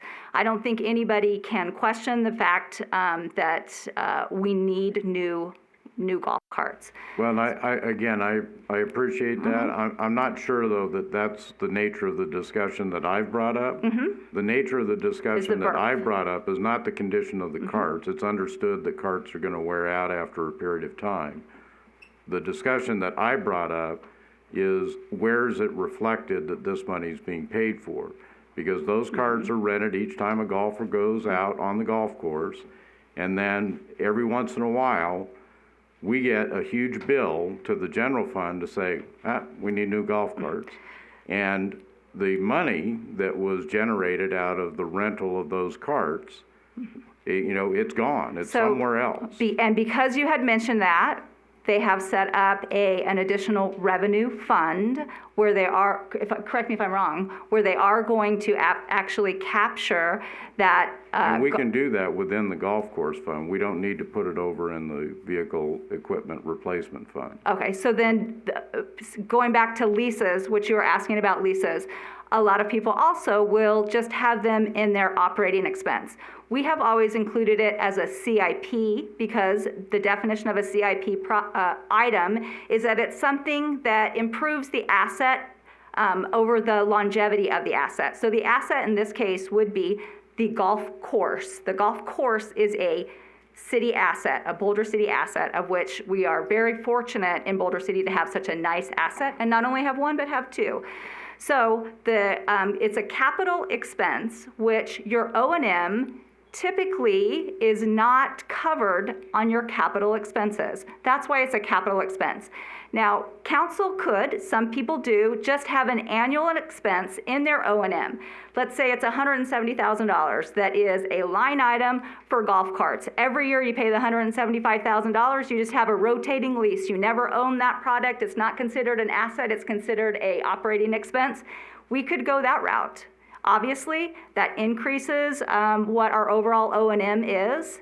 So in some ways, we could get further away from revenues covering expenditures, but if that's the way this council wants to move forward, the necessity for the golf carts is such that however y'all feel better about paying for them, I think we have the revenue stream coming in. My preference would be the best way to pay for them is the money that is generated from the rental of the carts would go to buy new carts as they need replacement. So I think and when I look at the budget for the current year... So are you suggesting rather than putting into Please let me finish. When I look at the budget for the current year, there is a line item for lease to own, and it's zero for the current year. So there was no expense charge. This year, the coming year that we're talking about now, there's a $150,000 charge in there. When we look at the current year, the losses... So that's my bad. That $150,000 is a typo. Please let me finish. Okay. When I look at the losses from Boulder Creek, with CIP, it's $1.345 million. So my point is that rather than having things go into the vehicle equipment replacement fund, which is primarily paid for by general fund dollars, I would prefer to keep these expenses and revenues in the golf course funds so that we understand exactly what the golf courses cost us. How much revenue is generated from golf cart leases and how much the expense is for either purchasing or leasing new carts. So I hear you're saying I'm not sure what you're saying. Are you requesting not to go to VERF and to go to the golf surcharge fund? So it's with the golf money? Or are you requesting the golf courses to become an enterprise fund? None of the above. Okay, we already have a line in here, 5094R22, that says BC Golf Cart Lease to Own. And that was, I should have linked it to another, this is because I just created this template just to show this, it's not linked to my actual budget. So that should have been removed. That's actually for next year. It doesn't exist in 22. So my apologies that, like, it doesn't, it should only have reflected projects in Fund 30. And it was when the VERF, when what was being decided was being jumped around for the golf carts, it was accidentally left in. It was I'm sorry. Well, then let me ask this. Is it possible, we have an overall thing here for each golf course, right? Boulder Creek Golf Course and the municipal course, where it lists revenues and expenses. I can create it, yes. We have it. You have it in front of you in your book. I'm looking at it right Yes. here on my screen. That's where I was able to read these numbers off from. So within that, that's already established, to enter line items for revenue generated from the rental of golf carts. Oh, I see what you're saying. So when we went to a new system, like a year and a half ago or a year ago, whenever that happened, it became one line item. So it used to be green fees and golf cart rental. Now it just comes into green fees. So it would be, Can we go back? it's the new golf course system. I would have to, Whose new golf course system? did we? Andy pays for it, so it's Easy Links. It's the golf system that's used there. Okay, so can we talk to Mr. Shaper and say, you know what? We don't like you combining these two revenue sources. We've got cart rentals and we've got green fees. Well, the issue is you can't go out without a cart, so that's why they were combined. If you're gonna go play golf, Is there a charge when somebody walks up to the pro shop? Is there a charge for the golf cart and? not the anymore. green fees? You can't go play golf without a golf cart, so that's why it's combined. At one point, you could walk it, and now you have to have a golf cart, so it's green fees and golf cart combined. Okay, then if I'm running a business, which is what we're doing at the golf courses, we're running businesses there and asking the taxpayers to foot the bill for them. So if I'm running a business and I know I'm going to have an expense like replacement of golf carts, and I want to be able to budget for that because I know that that's an expense I'm going to incur, can we express this then as some percentage of this inviolate green fee charge that says, well, this much is going to go for the cart and this much is going to go for mowing the grass and...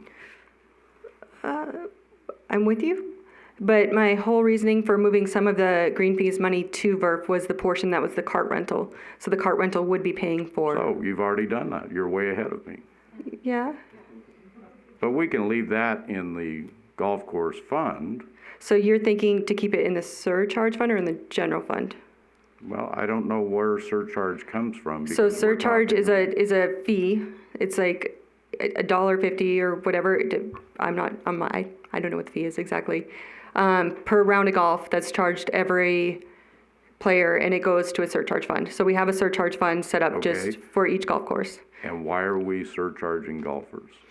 for capital improvement. So we do have projects. Okay, so, capital improvement, in my mind, and I think it's been discussed earlier, that's for things like replacing the irrigation system, or what I'm talking about is we should be estimating a cost for the rental of a golf cart based on the longevity of that cart to say in 7 years or 8 years or whatever it is, we're going to be able to replace that cart based on the fees that we're charged to rent it over that period of time. That was our plan going forward. That's what we started doing, Then we're on the same path. but it's in VERF. Take it out of VERF. Okay. It doesn't need to go into the surcharge because that's something different. So it couldn't. We'll just call it the golf cart replacement fund. How about that? Okay, there's a lot of, we'd have to do an ordinance. We'd have to actually create Bring it on. I'll be happy. the fund. I'll be happy to offer the introduction and motion to approve that. Let me look into that. Okay, so you want a special revenue fund just for golf cart replacement? Well, again, we have this fund for the golf courses, and you've got all these different things that are already broken out. Those are like 4 funds all combined in that worksheet. So it's the general fund revenue going in, it's the CIP projects, and it's VERF, and it's the surcharge fund. So I put them all in one place for you guys because I know it's confusing. Yes, we're in agreement with that as well.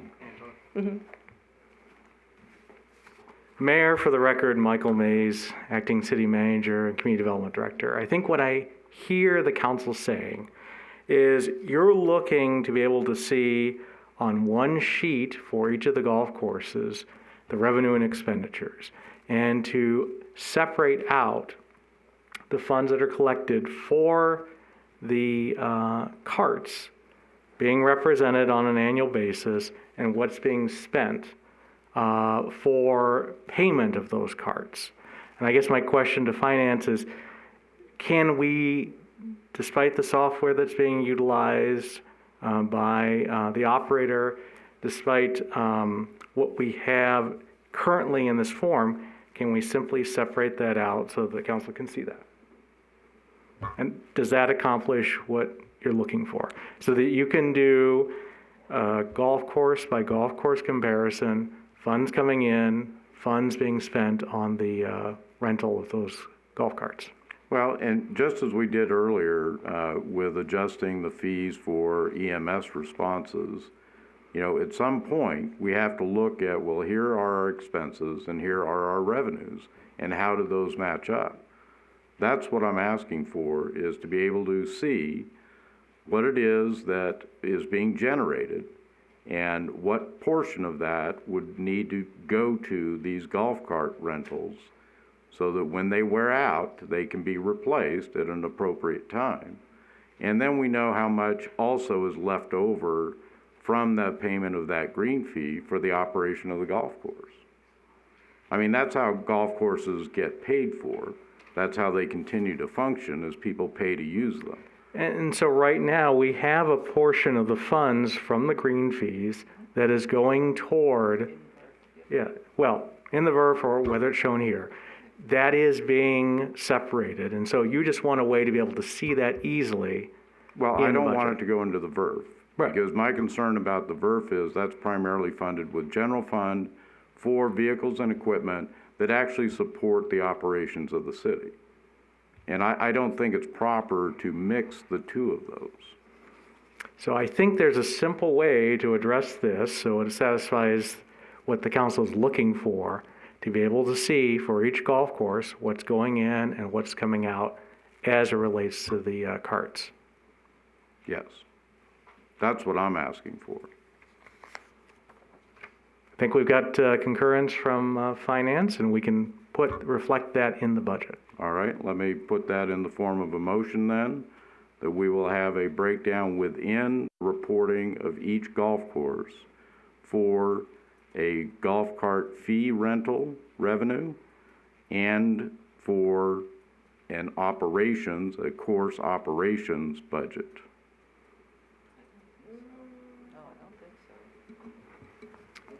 Diane? We'll have to brainstorm on how we would do that because, like I mentioned earlier, the system, because people cannot play around the golf Understood. without riding. But we have two different things going on. We have keeping a golf course grassy and green. Yes, And then we have golf carts. yes. So those are two different things. So there's a tiered structure, I believe, of if you're, a resident of Nevada, with Clark County, there's a whole different slate of charges. Well, the golf carts don't really care. But the golf cart is part of the charge to play golf. Understood. So what I'm saying is it's not as simple as, pulling that amount My preference, out. and again, if a motion is needed, I will do that and see if we have a majority of council supporting it. My goal is to identify some portion of that green fee that's being paid as the cost of the golf cart rental. Okay, what I would like to comment on is we can work on providing that in the monthly city manager's report, but I think the bigger question is the council in support of us getting a new supply of golf carts? And, how we pay for that, it still has to be paid for. Well, we know how we're going to pay for it. And most of it will come from the surcharge. We know how we're going to pay for it because the golf course operates at a loss, so that there's only one way it's going to get paid. At this time it does, but it has been improving steadily, and that's been part of the time I've been here. We've had So monthly what meetings and we've made changes, and I've said this a couple times recently in meetings, that we can't fix everything all at once. So, as problems come up, we try to deal with them. This is an example of a situation you would like us to address, and we can do that. But the bigger question in our mind is, okay, this is the budget process. There is a request to have golf carts purchased because there's evidently a need for a new golf cart lease. We have to pay for it, and we can show you, we can pay for it a different way if you wish. And the question I have is, are you still in favor of us purchasing golf cart replacements for the golf courses? Well, that's a separate question that certainly we need to get to. But again, there's no money generated from the golf courses to do this new lease for golf carts. Yes, there is. It's part of the rental when someone goes to play. I don't understand how we have $1 million plus loss and we say there's money there. I'll have to see where you get that $1 million loss. I'm on page 20 of the packet. Okay, I don't have that computer screen in front of me. So. If I got a second. So I think to help answer that question, Mayor, I'd want to refer the council back to the memo that was prepared and dated December 29, 2020 by staff, specifically Paul Sikora, who was looking at different options of how to make the purchase of the golf carts cost effective and pay for themselves. And it provided a couple of different options to provide guidance to the council. And so I think, as you pointed out, we have a couple of different things here. First, let's focus on how the council would like this information to be represented in the budget. I think you provide us direction through that motion, and I will work with the finance department to be able to respond to that direction. And then separately, guidance on whether to move forward with the new golf carts, and referring back to that information that was previously provided so that we can answer council questions. That would be my preference, because I believe they're two separate questions and we're not getting very far very fast commingling them. Yeah. Councilmember Bridges? Yeah, I have a couple things on that. I am very positive about needing new golf carts, and it looks like you have diminishing returns, where as we continue to use the same ones, it's going to cost more to keep them afloat than it is to eventually buy new ones, as they're towed, as they have to have replacement parts, and so on. And then there's also, does this increase or decrease demand for use of our golf course if people are going to come and feel they're getting sub-quality equipment to use when they play golf, which is what the first gentleman was talking about in terms of windows and GPSs and equipment that does not make people feel like it's worth playing at our golf courses. On the other hand, I would like to see, I I kind of like the idea of having it back in the golf courses, the cost and the revenue or the surcharge, because it's easier to associate it with that. I understand the logic of having it in the VERF, and if there was a way to show it as, I know you can't have it in both, but a way to have it covered by VERF, but also show it as part of the golf course revenue and expenses. Also, I think it's important, I know from our first presentation on the golf carts, that to lease to own, that after a period of time that there is no continuing cost, for several years, that we get to keep them and that we continue to get to use them long after we've paid for them, until that next period of time. So I'm a proponent of new golf carts, because I like to know that people are wanting to come to Boulder City to play golf, and that they're going to get value for their green fees. Well, I would just point out that value is delivered by the taxpayers of Boulder City paying out of their general fund for that privilege. But again, I want to keep the question of new golf carts separate from how things appear in the budget, how things are accounted for, so the proper equivalencies can be made. Any other questions or comments? Councilmember Hoskins? Yes, thank you, Mayor. I don't think they should be in the VERF. I think that we need the golf courts, but I also think that we need to see, for transparency, everyone be able to see actually how much we are making or losing at the golf course. So we need to be specific as to how we list those. I totally agree with the mayor. That's been a concern of a lot of people who don't golf. My daughter golfs, but it is a concern. So I think we need to follow that. We need to take care of the golf carts, and we need to take care of of how it's paid for, and show some verification for each. Any other questions or comments? I will make a motion then that there be a line item created within the budget showing a breakout of cart rental revenue and a line item for the expense of leasing the carts, maintaining the carts, servicing the carts.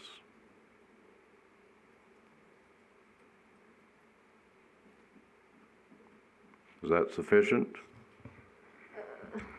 So my question, so is this going to be in the general fund then, where I put these line items? In the golf course. Yes. Refer to page 20. Okay. You have the line 30900 for Boulder Creek Golf Course. Okay. So within that. So the 3090, okay. So you want me to move it back to the CIP fund?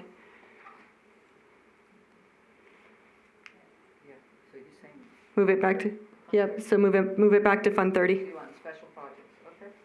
We'll put it there.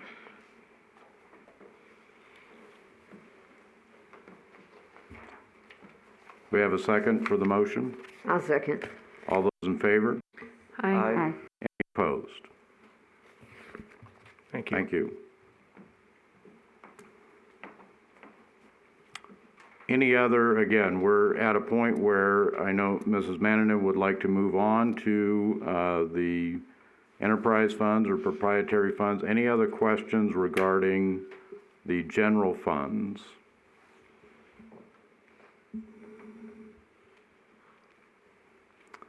Okay, previously I had made some motions for some other expenses, and I'm not sure where we're at with some of that.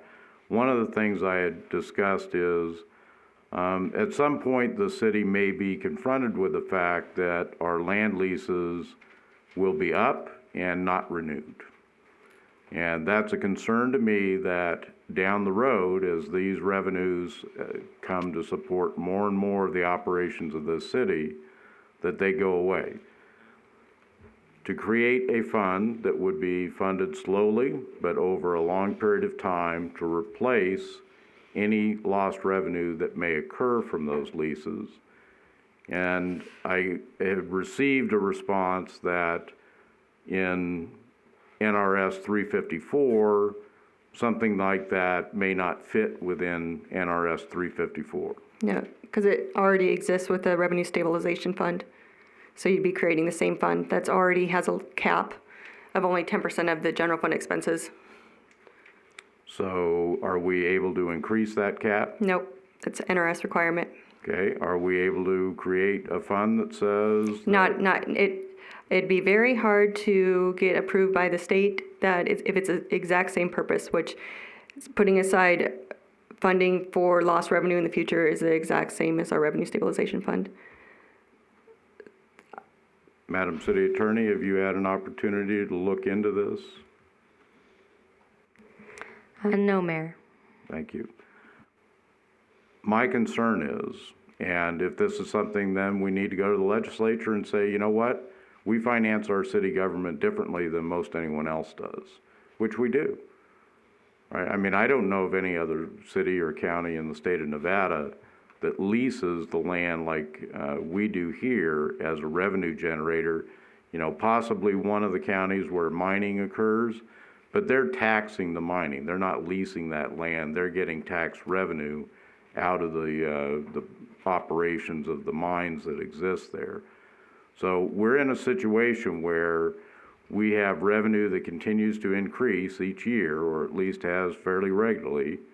There are inflation escalators written into, I believe, all the lease contracts, becoming more and more dependent on that money, and at some point the leases expire, usually I believe after 20 or 30 years, and they may come back and say, you know, we found a different way to produce energy and we're not going to renew this lease. So how can we solve that problem? We'd have to start searching for different revenue sources. Well, I understand that, but, well, no, you don't have to have new revenue. You can just start slashing services and employees and all those types of things, or sell land, or, you know, do something like that. But how do we responsibly address a possibility that I believe is very real? Well, the leases, I believe, are they 50 years, 30 years? They're 50 years. I believe they're 50 years. No? All right, 30, 20? Okay. Okay, so they vary. So we do not believe, okay, so the only option I have is either we are in however many years go out and we're gonna have to slice the budget in a third because that's how much lease revenue pays for. We could either also, our 5 special revenue funds that we created for compensated absence, extraordinary maintenance, and VERF, max those out so when it does happen, we do have those funds available. And also look for new revenue sources. Maybe we could bring gaming to Boulder City. That is a possibility. There you go. We have spoken to some other, I don't want to say experts, but other people with experience in trying to search out ways to guarantee that you don't run out of money. And one of these people said, well, the way you could do that is each year you have the ability to raise the tax rate, which... Oh, that's a perfect alternative. No, I'm not saying to do that, but you asked for alternatives. And every year you do not raise property tax. We have the lowest property tax in the state, and I think it's great. And I'm not recommending to do that, but you asked for suggestions. That was a suggestion we were told that as we do not do it, each year we don't do it, we lose the ability to build that tax base. And then in the year that we find out that all of a sudden those leases go away, you're still starting at that 26 cents tax rate, where other people have taken your ability to raise taxes for those other years, and they've done it.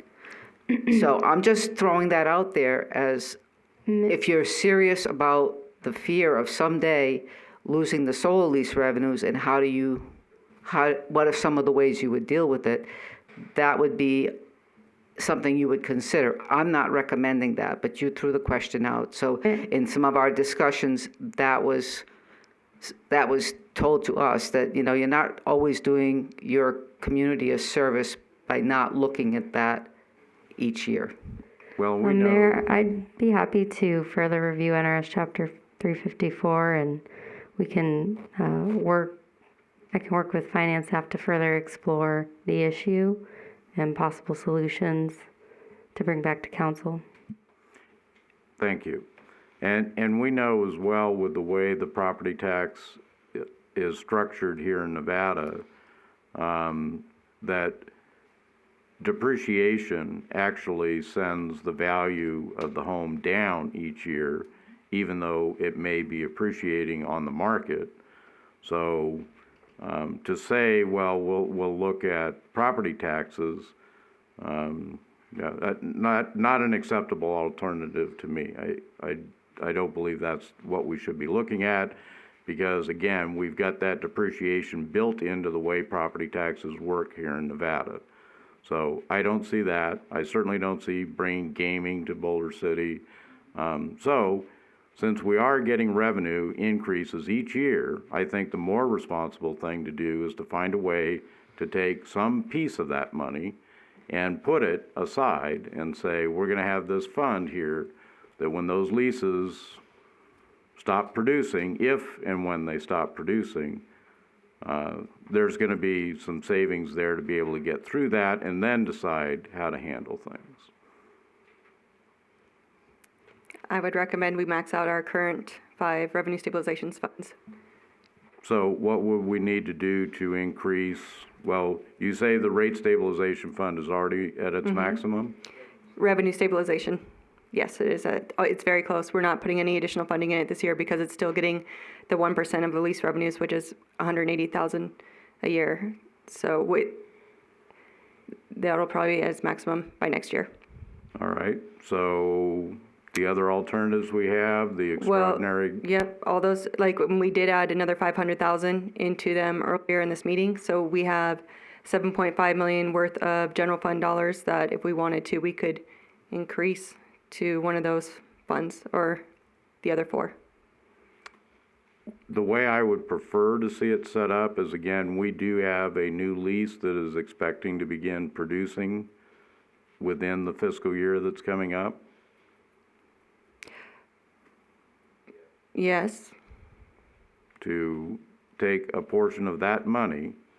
That's in the charter with the 75, 5, 20% rule. We could change the 1% if we really wanted to, where it grew faster, where you'd have to go to ordinance and change it, because currently we have 1% of solar lease revenues going to those 5 funds. So we'd have to change the ordinance to be a higher amount. Such as 1.1 or? Right now it's about almost $1 million because it's $902,000 a year that's going at 5%. So depending on. So if we bump it by 0.1%? It would be about $90,000. And over 20 years that would add up to. Come on. Okay. I have a computer right here. I can help myself there.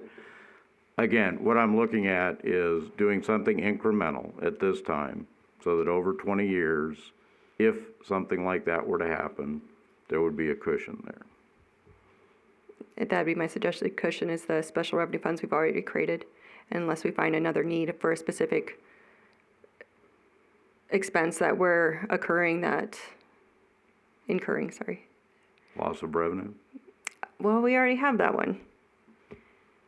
So, and I don't see a way getting around the NRS, because the NRS is very specific and also combines not only loss of revenue, but natural disaster in that same fund. So. Okay. Well, again, I think we can look to do something to increase that maybe by a 0.1% per year. How much further do those funds have to go before they max out? It depends on the fund. So there's well over 20 million that before we max them out.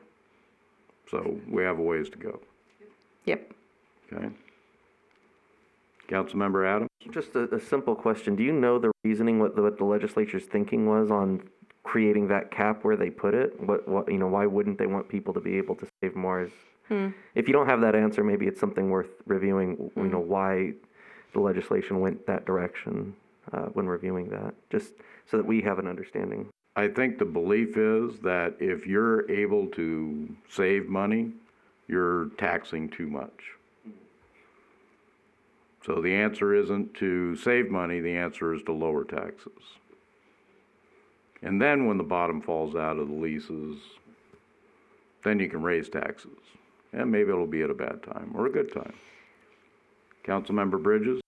Now, also are all or some of the funds protected funds so that the city revenue, the general fund, the unrestricted funds? So the special revenue funds are in their fund because they're there for a specific purpose. So they can't leave that fund except for that purpose. And then the general fund, besides our 2 months, is unprotected. You're correct. Yes. Okay, so there would also be the logic of if you could continue putting money into those funds, you would be sort of hiding them. Not hiding them, but because they all have caps. Yeah, they all have caps, and they all have. I mean, you have to use that money for that reason. So that's right. But they're also sort of sequestered. I mean, they're not like that unprotected general fund. So if you continue to put money on the revenue stabilization fund, it would continue to be in the protected. You'd keep adding more to the protected funds. Correct. Yeah.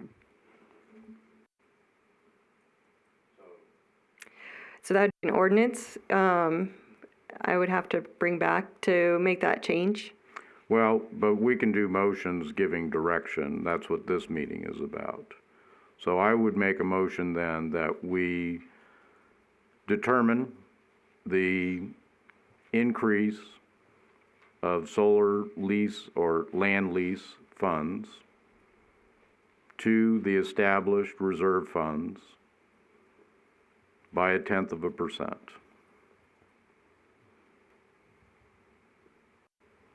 And further, that Madam City Attorney will review the NRS to determine if there is a possibility of creating such a fund for the replacement of the possible loss of land lease revenue.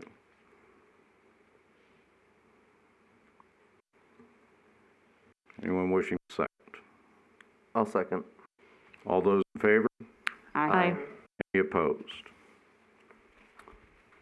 Okay, that wasn't on your list, so I can't give you credit or. Okay. Any more questions on governmental funds before we move on to enterprise?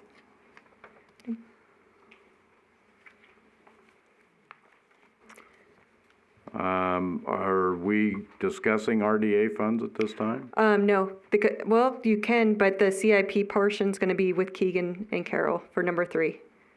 Is it the CIP portion of the RDA, or is it just RDA in general?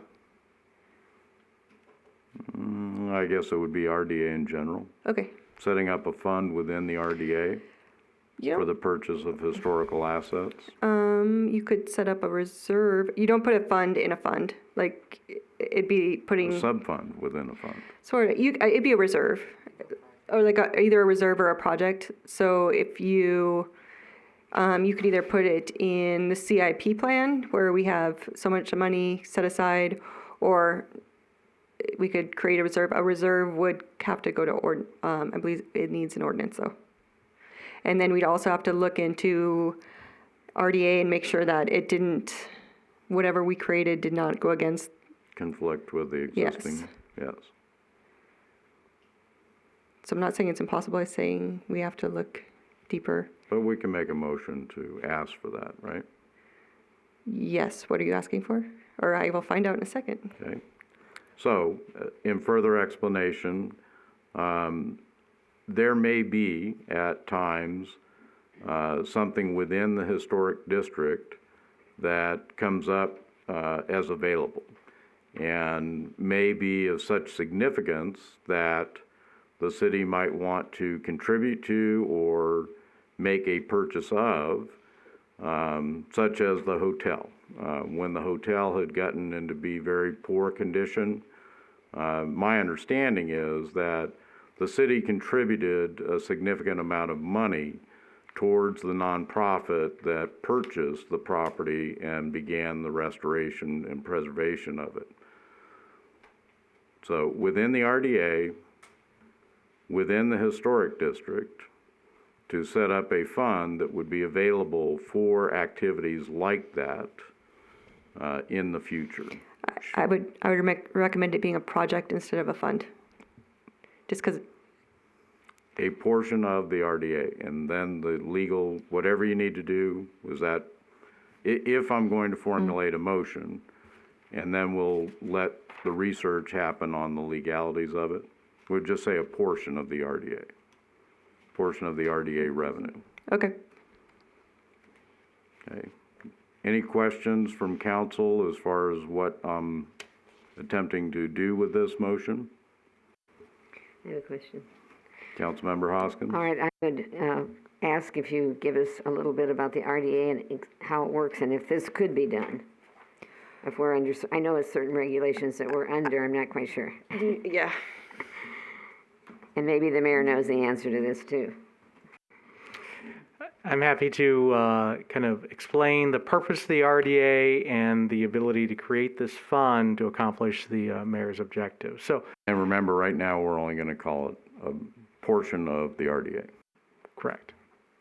So with the RDA, the intent of creating an RDA, and this is the authority given to municipalities through the state NRS provisions, is to designate an area of a community to encourage reinvestment. The vehicle to make that happen is the creation of the RDA redevelopment area. And what happens is the taxes, the property taxes in that area are frozen.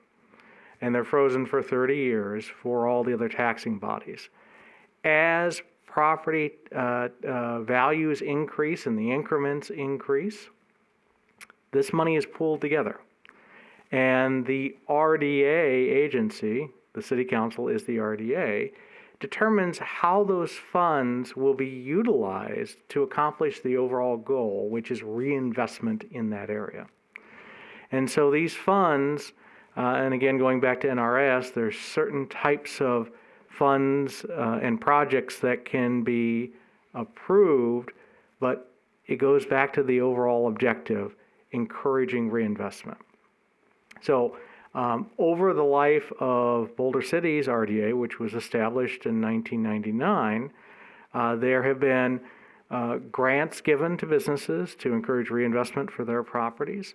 There have been city projects like Nevada Way, where investment is made into the infrastructure and roadways, which encourages property owner investment.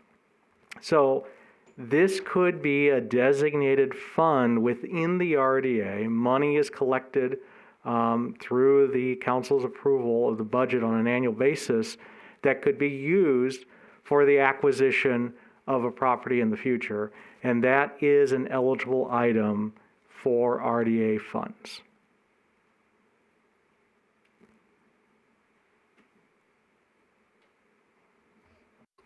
Other questions? Councilmember Adams? I guess just more so a comment is that I do think that, you know, historic preservation is obviously a huge, of great importance, I should say, to this council and I think to the city and the community as a whole. So I certainly think at the very least looking at this, seeing what that might look like and being able to consider that, I think is certainly a valuable consideration for us to take. Any other questions or comments?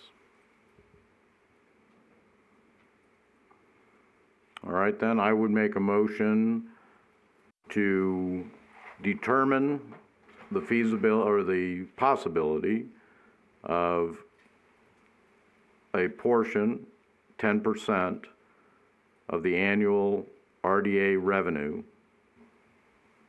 to be set aside for the potential acquisition of properties of historical significance within the RDA.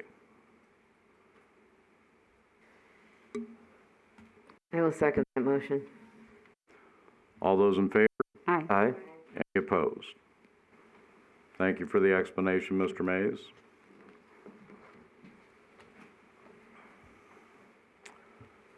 Are you waiting to see if I have something else Yeah. for you?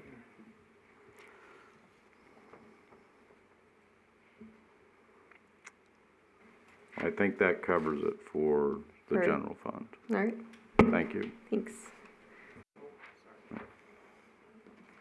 Just a point of clarification, because I know one of the other items that had been brought up at the last budget meeting, and I think this is the appropriate time to discuss it. And I think Keegan is ready to have that conversation with the council, because it wouldn't be a CIP project, which was expressing the interest in improvements to the council chambers. Yes. So, no? CIP. It would be CIP. All right, then we will wait till the CIP. Thank you.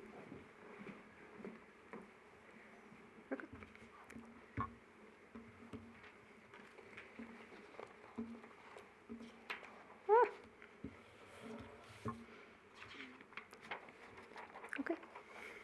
Moving on to the enterprise changes since our last meeting.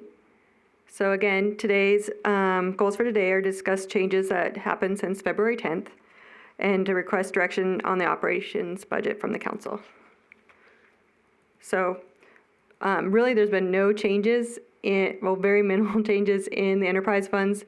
It really was just, the changes made were CIP changes to match the 5-year CIP plan. Like there was a lot of back and forth on what things would happen, and that did not match what they had on the CIP side. So my changes are basically just to match them. So the only airport change was to adjust the capital improvement plan to match the CIP plan, which actually reduced capital projects, and it also reduced the airport's cash spending from $606,000 to $588 because it reduced. Ms. Mannanen, I apologize for this, but I realize there is one other issue within the general fund that is significant. The classification and compensation listing, Okay. is that any change, it lists it as being effective July 1, 2021. You'll approve that at the final budget, so that's just a draft. Okay, but are there any changes from the prior year? Is he coming? He's Well, right- one of he's them's right gonna be, behind one of you. them's gonna be, the electrical engineer to a project engineer.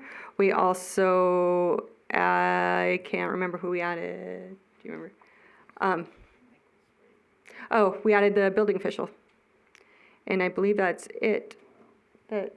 Yeah, Actually, the building official was listed on there, so that's not an addition. It's a title change with the electric engineer to project engineer.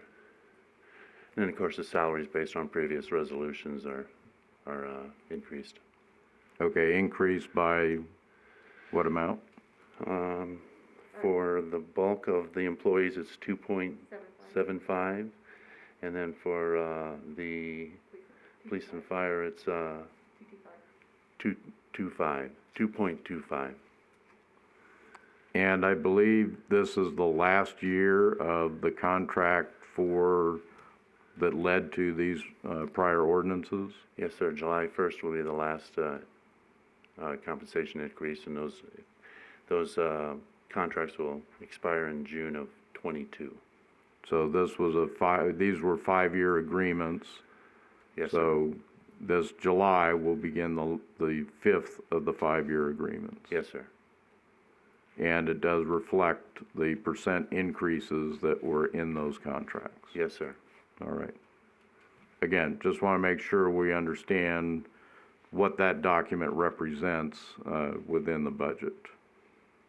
Thank you.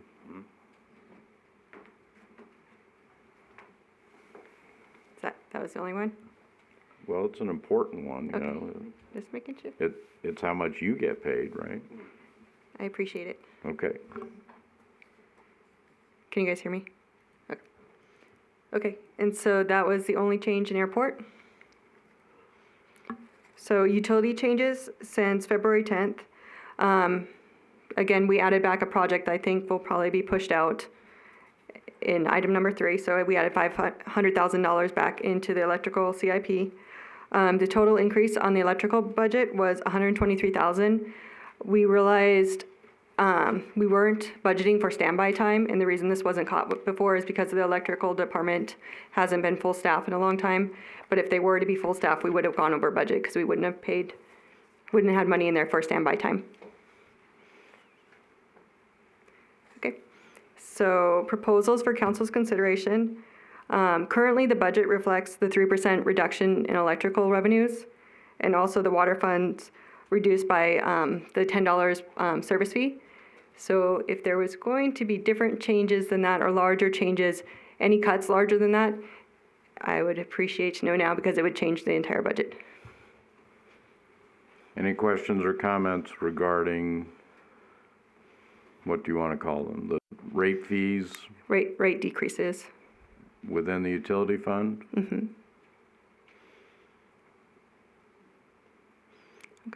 Well, I'll start out by saying that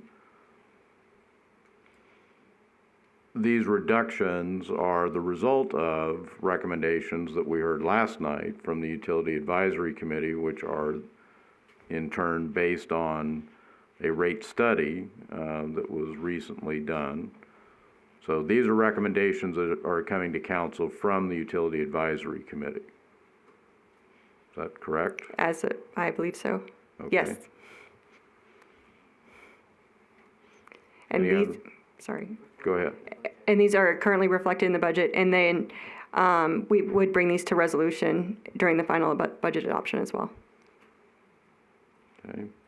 Any questions or comments about these reductions? Councilmember Adams? I'll just say I'm certainly comfortable with these recommendations from the UAC, especially based off of the, what was presented to us last night. So certainly something that I support. Anyone else? Councilmember Hoskins? Yes, a long time getting there, but hard work, and I thank the committee for doing that, as I said last night.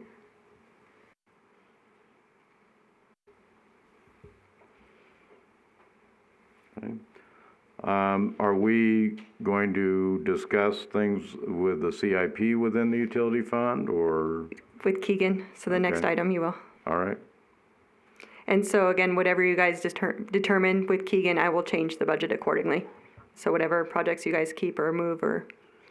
Okay, do we need a motion regarding these reductions? I don't need a motion as long as I feel confident they're not going to change where I Let's don't. do a motion. Okay.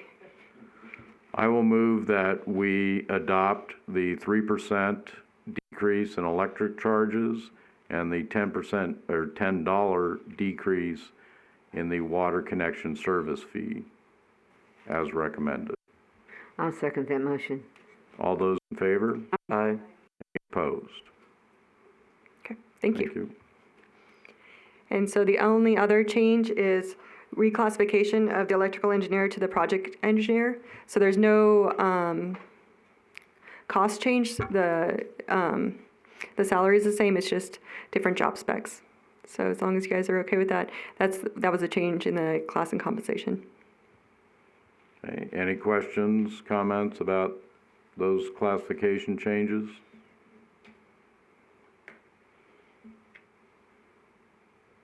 I will move them that we adopt the changes that have been recommended within the class and compensation schedule. Second. Second. All those in favor? Aye. Aye. Any opposed? Thanks. Thank you. Thank you. And that was all the changes for the enterprise funds. So again, this is the same schedule. We're here March 10th. April 15th, I'll submit the tentative budget to the state.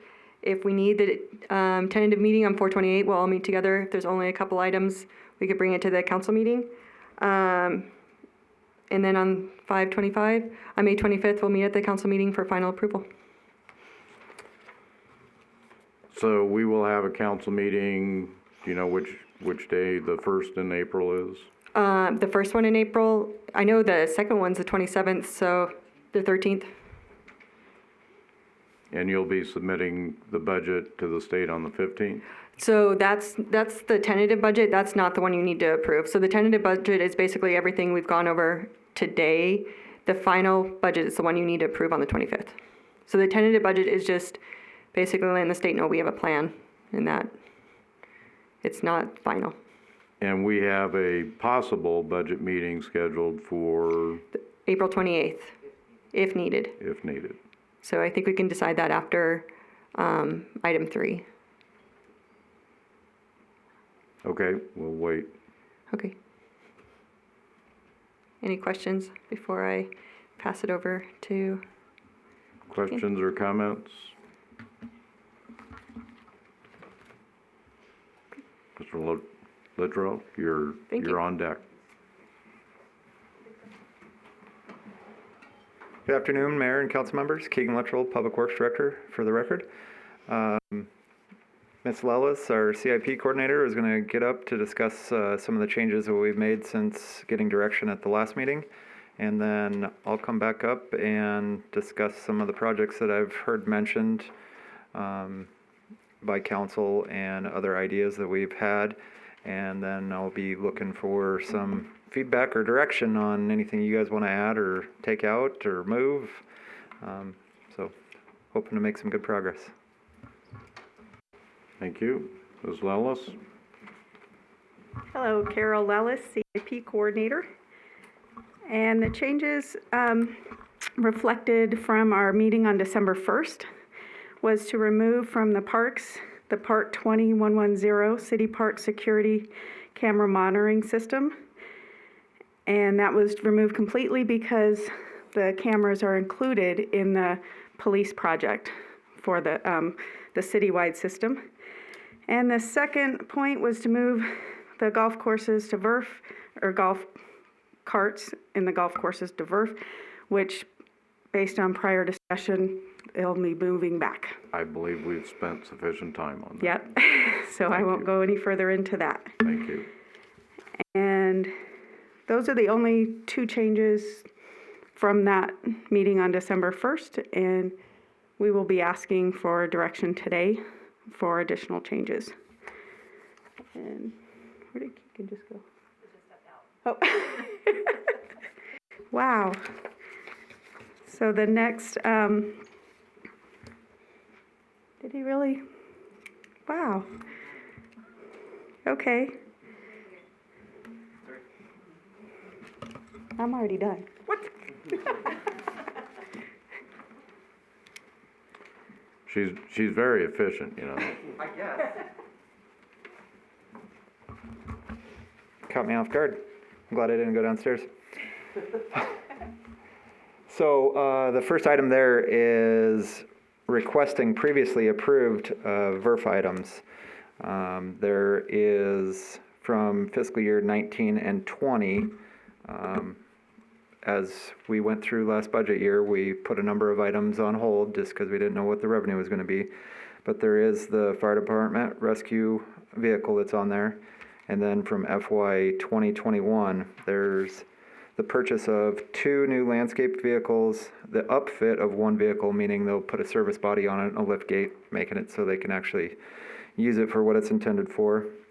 Replacing 2 building maintenance vehicles, and then one of the fire department, the Dodge Durango, that they have for, is that for captains and UDs? So I was hoping to get authorization that we could move forward with some or all of those. Do you want to discuss that now or move on? We should probably address each of these funds individually. Okay. Okay, so any questions regarding the proposed expenses from the Vehicle Equipment Replacement Fund?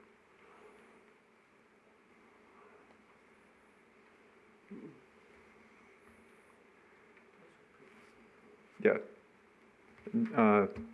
Ms. Pelletier was just reiterating that these were all previously approved, but we had. Yep. But this is our opportunity to change our minds. Exactly. All right. Doesn't appear there are any questions regarding that. So does that mean we're okay to move forward on that? I believe so. Works for me. And then forget that second line on there. We discussed that in depth earlier. That was, or no. Sorry, I was thinking of the golf carts. In working with finance, we were actually going to bring this up at a later date, but it was already published in here. We view the VERF as more of a purchasing function, and didn't think it was right to be included in the CIP. So we were in discussions with that of having it separate from the CIP. Just wanted to express that to you guys, that that's what we were looking into. So we're not looking for any direction or anything right now. We just wanted to bring it to your attention that you'll still see the VERF every year. It'll still be the same process. It just won't be included in the CIP book. Paul Sikora is the one that manages that. There's quite a few of the directors and department heads that sit on the fleet committee. We'll still all be involved. It'll still be the same process. It just won't be me presenting it to you. So. And that fund is actually funded by transfers straight out of the general fund anyway, correct? Yeah, correct. Okay, so it's not, I mean, it doesn't follow the same funding formula that the CIP does. No. So just trying to make the process cleaner and easier. All right. Any questions? Okay. All right, thank you.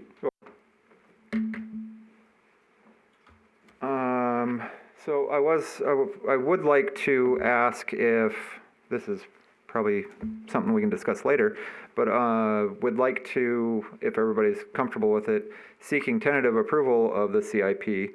Granted, I know we're still going to talk about any additions you want to add, stuff you want to move around, but just knowing that we're going to make those changes, because by getting the tentative adoption, that's really going to help out Ms. Nananen's life greatly.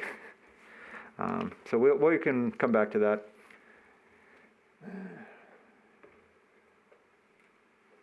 Oh, yep. So some of the notes that I have here, as Mr. Mays had mentioned earlier, the remodel of council chambers. Depending on the direction that we go today, it can be in the operating budget, but the way we had set it up is kind of an a la carte. Some of the changes that they would like to do if we were to do a remodel is, of course, changing all 3 doors. We do have the option of putting a bullet resistant or a bulletproof glass in there, which I believe most of the glass doors in City Hall do already have that. The blinds, which of course are already done, but we included it in here.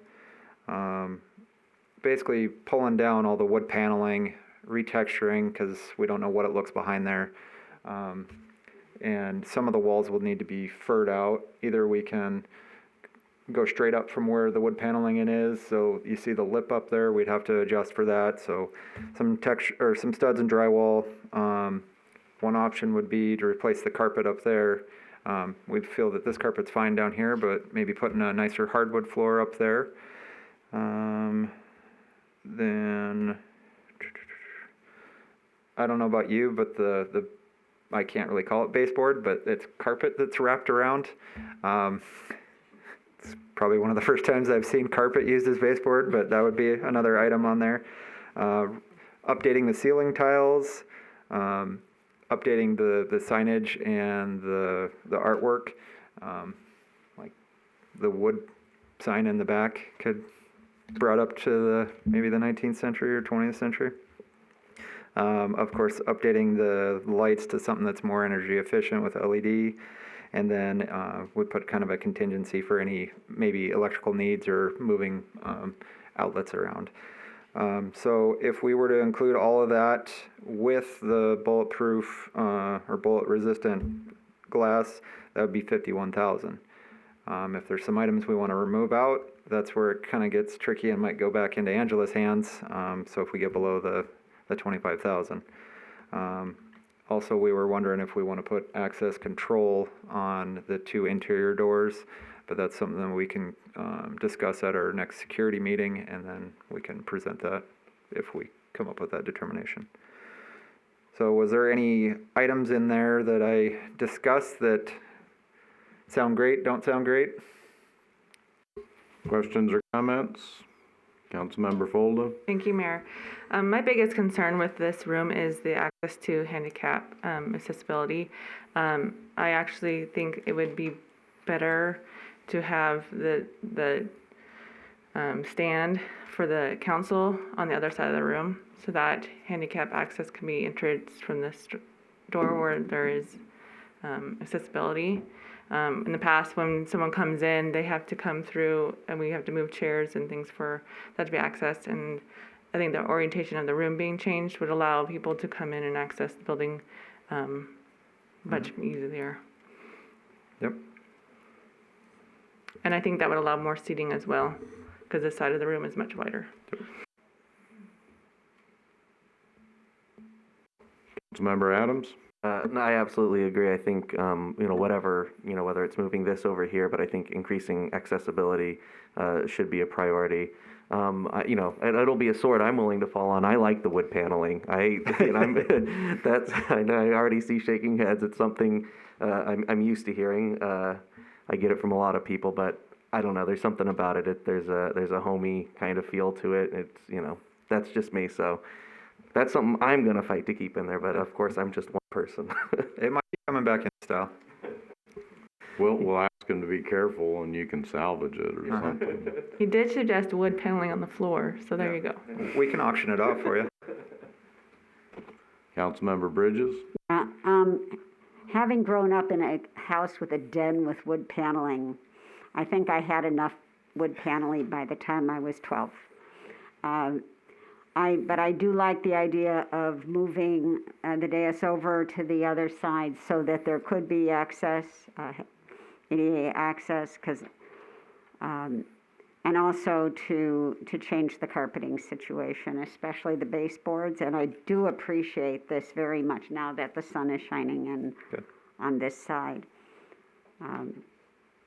And also the bulletproof glass. I think safety and security is really important. Mm-hmm. Thank you.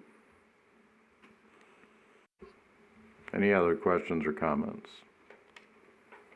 Councilmember Hoskins? Yes, I would like to have all of the pictures removed and we start over with something different. I definitely think it's better that we would have it down here because it makes it easier for people to come through. I hate wood paneling, so James is going to have to give in to us. Sounds like he's 4-1 out. I need one more vote for that one, right? Yeah. Thank you. I certainly agree that we need to do something with the situation here, the entry to the exterior. So if that is easily facilitated by moving the dais, then, and I think as Councilmember Folda pointed out, this is the wider end of the room. Bulletproof, bullet-resistant doors. I see no reason for that. I think that's just an expense that's unnecessary. The ceiling tiles, well, they'll look really bad if the rest of the room gets freshened up. But and I'm that other vote for the paneling that, sorry, James, but I agree with Councilmember Bridges. I've been in many dens with wood paneling, and they all looked old at that time. So, again, if we start moving stuff around here, now you're talking the in-floor data and electric, and what do we do with these tables, and that gets to be a problem. Yeah, it still seems doable. Well, I'm talking about the expense. Yeah, the expense. I wasn't gonna ask for the 51,000. This is with our staff doing everything internal except for the hardwood floor. They weren't 100% comfortable with that, and then replacing the doors, they usually hire somebody out, but for everything else, they were planning on doing it in-house. I got an estimate from them if a contractor were to come do it. They were saying 60, 70,000. I was leaning more towards 80. So there is some cost savings by us doing it, but I was still probably going to ask for 80 in there just to cover all costs. And if we don't spend it, then it'll be reallocated back into the reallocation fund or line item. Can't call it a fund. Project, I believe the word is project. Yeah, we'll go with project. Is that correct? Yep. Okay. We'll put it back into that reallocation project. But yeah, they're very confident that they can do the work in-house. So yeah, there is some definite increases with flip-flopping things, but we've got the talented staff that can do it. Again, I just, if we're just talking about leaving things in place and changing some pieces out, that's one thing. If we're talking about, if the dais gets moved to the other end, well, that's where we have the video operation, so that has to go somewhere. What happens with the tables for staff? I mean, it's pretty clear that this entry is significant for all of the council members. But then that necessitates some other things that start to increase the cost substantially. Councilmember Folda?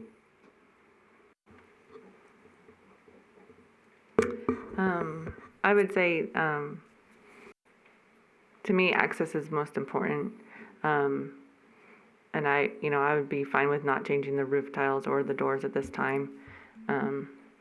If that was an expense to cut those down a bit.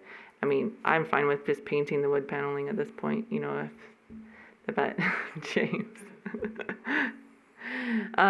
Get down on cost, because I don't want to get up to that high of a number for cost, but I do think that we are limited, especially with COVID, to the access to this room and to allow as much as possible. Hopefully one day we can sit closer together again where we won't need these additional tables. And other jurisdictions, a lot of the staff is up on the dais or next to the dais with them. So, I mean, if we could eliminate the tables altogether, something to think about. I mean, we made pretty flexible with not staff sitting at these tables for the last year now, so it's worked out. Yeah, there are certainly different configurations for, either council chambers, board chambers. Any other? Councilmember Hoskins? I was just sitting here thinking about the security that they have to go through. How would that work? Would this be the main entrance then? I'd have to talk to the police chief about it, but we could, by switching it around, then they could have the metal detector over here, or they could just have one of the wands over there for people that are coming through that door, but still have the main entrance be coming through here, because all the seating would be right here. Yeah. That door would just be closed off for council members to come through. I'd like to see us get rid of that security, but that's something we'd have to discuss. Thank you. Councilmember Adams? Yes, what I'm kind of picking up from all of this is, I think the accessibility is the thing that is the most important, how nice, new, modern, all that sort of stuff are all great ideas and everything, but I think, maybe the best way to move forward is to kind of look at what are the different ways that we could try and address the accessibility. That way then we can look at what does that look like? Do we need to move this table all the way over here? Could maybe it fit more in because the biggest issue seems to be the narrow space right here, and then the way it's set up. But, it seems like there are a couple of different ways we could hopefully try to approach it. So, I think that should be addressing accessibility should be the goal of if we're looking at spending some money on changing the chambers here. And then from there, based off of what those needs might be, looking at it from that direction. Yeah. One suggestion I could make is I could go back and work with staff on an estimate of flip-flop in the room, because we've got a few council meetings that I could just bring back just that item for you guys to discuss. And then also we could look into what it would cost just to provide access through there. I'm sure that table could come forward a little bit because sometimes it causes access issues going by there. So we could look into a couple different options and I could bring it back at a future council meeting.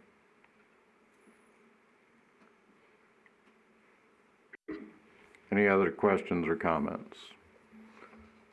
But we still need some figure for the budget, is that correct? Yep. So anybody want to give Mr. Littrell a budget to work with? Well, I would make a motion that we would go ahead with the project and not to exceed 80,000. I'll second. All those in favor? Aye. Aye. Any opposed?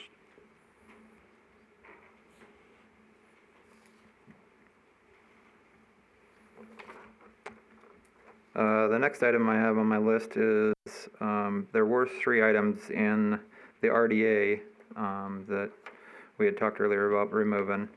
One was, where are we at? Make sure I'm looking at the right line item. 1, 2, 3, 4. The wayfinding signage study.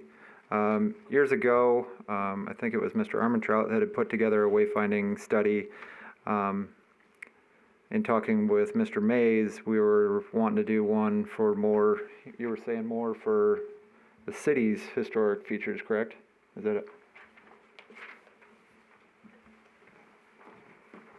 Mayor, this is an item at your request. We do have the original wayfinding study, and certainly there's 2 choices for the council. One, to update that study, which looks at the entire community, but I think your request was specifically to look at how to improve wayfinding specifically within our historic downtown. And so the other alternative is to include in the RDA approximately $75,000 to hire a consultant that could come in and provide specific guidance on that project. Thank you. And my concern with this is that as people come to visit Boulder City, if they're not familiar with it, there are probably businesses that never get seen by them. And to have that ability for people to know that, oh, well, if I go down the block here, there's something else for me to take a look at and, you know, possibly patronize that business. Because our downtown, I mean, it's not confusing to me, but let's face it, there's, you know, little shops tucked here and there that may be getting overlooked. So that's my, the reason I've brought that forward is I think our uptown area within the historic district and the RDA could be enhanced by letting people know more specifically where things are. Any questions or comments?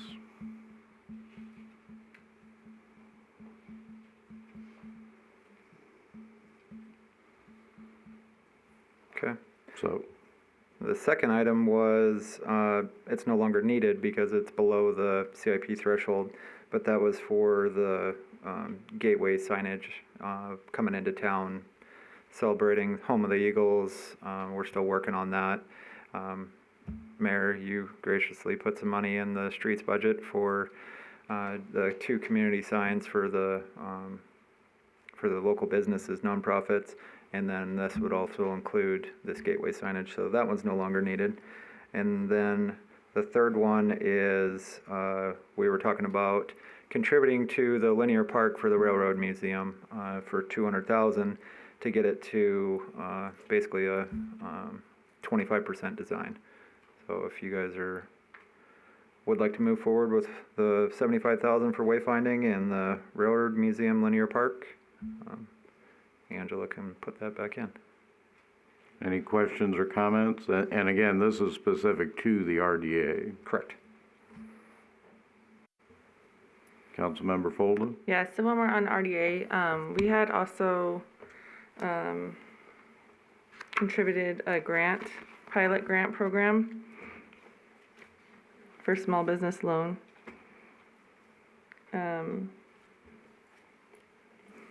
Yes. So we didn't do anything with that last year. There's, you mean, probably not by December 31st, there's been activity in there, There has been? Yes. Okay. right? Oh, am I doing the wrong grant? Yeah, This is sorry. not the CARES, this is a different. So what Councilwoman Fold is referring to is the $5,000 that was budgeted in this fiscal year for a small business loan grant. One of the things that is an obligation in NRS is to create some form of grant like that.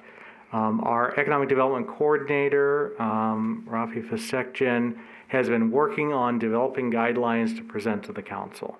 It is our goal to bring that to the council here within the next month or two. And I understand that certainly as you're looking at that dollar figure, you're asking, well, should we continue to budget for it if we haven't done anything with it? So I think before the final budget consideration in May, we'll have those guidelines to you to get a determination and direction from the council of whether to proceed for that. So it was also budgeted in 2021. So since we don't even have the guidelines for that, I think it's safe to say we wouldn't provide any from that for this fiscal year. Could that just not carry over instead of providing another new? How is that? How do you plan on? Is that a carryover or is that a 5,000 period per year? It would be rebudgeted. Okay, so we'll look into that because this fiscal year that it's already budgeted for. It'll just stay there. It'll just stay there. Okay. The other RDA question I had was the Railroad Museum linear park plans. I know that there's still talks going on with that, so I would just suggest budgeting for it, but at this time not releasing that until those further talks were brought back again before council.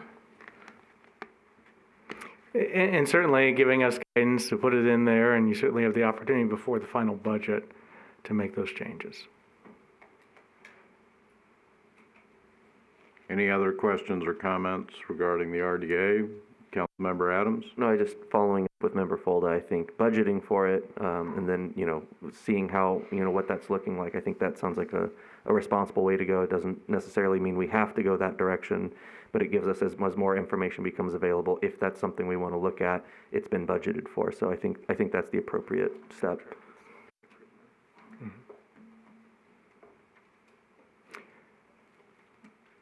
Anyone else? All right, I'll move then for budgeting of the $200,000 for the design efforts on the linear park and the $75,000 update for the wayfinding study. Any other items you need included in that? Not actionable, but we wanted to provide an update to the council regarding the RDA funds that are earmarked for the historic water filtration plant. Okay. So you could proceed with the motion, or I can provide that update. All right, anyone wishing to second the motion? Second. All those in favor? Aye. Any opposed? All right, Mr. Mays.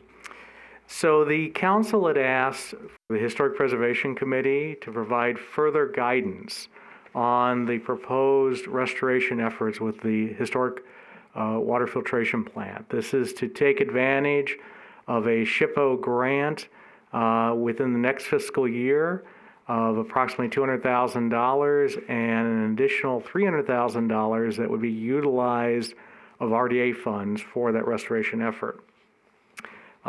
We had the opportunity to have further conversations with the Historic Preservation Committee. They provided specific recommendations on improvements for the restoration effort, which conveniently coincide with the $500,000 that had already been budgeted. This includes brick tuck pointing, lighting, bathroom restoration, painting, window restoration. In addition to that, the Historic Preservation Committee is recommending that the city pursue a study that would specifically look at a historic structures report that would evaluate the building to provide further guidance. And so the council could certainly give us direction to include, in addition to the CIP proposal of $500,000, to utilize RDA funds toward this study, which would augment the proposed improvements. I can certainly answer any questions on that. Questions or comments? Councilmember Folden? So the 500,000 and the items that you suggested sounded very cosmetic. There's some environmental issues inside the interior of that, and it doesn't sound like any of those are being addressed with those suggested details. Well, part of, you are correct. That is principally exterior, for the most part, restoration efforts. And I think that the historical structures report would help to identify some of those other potential issues. And what's the estimate for that study? Approximately $100,000. Okay, thank you. Councilmember Bridges? Yeah, how would you differentiate the outcome of a study like this from the information we already have from the Stantec work? What it provides is an opportunity to present concurrently with SHPO the analysis of the restoration efforts through the grant application and pursuing this study. And the study will help to reinforce the grant application we would submit to SHPO. And the grant is how much, 300 or? We are estimating $200,000 for the grant. Okay. It's not defined, but when talking to SHPO about this grant opportunity, they indicated that those projects where there's skin in the game, the jurisdiction is providing a portion of the funds, they're more likely to receive grant revenue. So the 100,000 would come before would be prior to the application for the $200,000 grant. What we would be asking, and this would all be within the next fiscal year, is the $100,000 in RDA funds for the study concurrently with the $500,000 total for the project, of which $200,000 we estimate would be reimbursed through grant funds. Again, this is trying to put the city in the best position to leverage the SHPO grant dollars within the next fiscal year. We won't know until we apply for that grant whether we will receive those grant funds. That will be next fiscal year. SHPO has told us that that grant application may be available by July or August.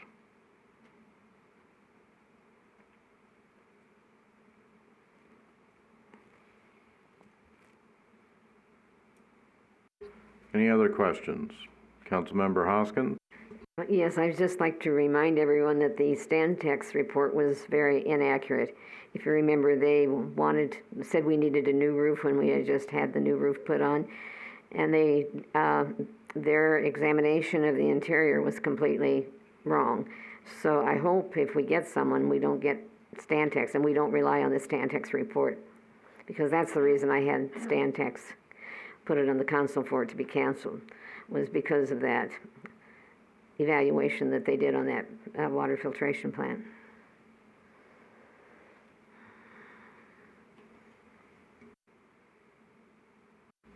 Any other questions? Councilmember Adams? Well, following up on that, I certainly support, if a study would go to help support our application for historic preservation, it's certainly worth considering. But as Member Hoskins says, we already paid for a study, and although that was just one small facet of it, what was done at least with that building, it was it was very inaccurate as to what reflecting the actual, state and status of that building. So, it's not that I'm completely opposed to having a study done, but it's one of those things where, the reasons we would want to do these types of studies is to get accurate and real information so that we can make informed decisions. Having something like that, having already come back once, not having that accurate information reflected, it just makes it a little hesitant when we start talking about $100,000, for a study. But again, I support it to this point that it would help support our grant, but I do get a little cautious about it. But that's just where my comfort level is at right now.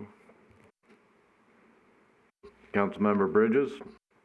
Yeah, I have two things. First of all, does SHPO have recommended vendors for a consulting study of this nature? The SHPO doesn't provide any recommendations for vendors, either for consultants and or for contractors. That's something that's been asked before, certainly from our residents and businesses of the community that are looking to historically restore properties. And so that's something that may be a potential in the future.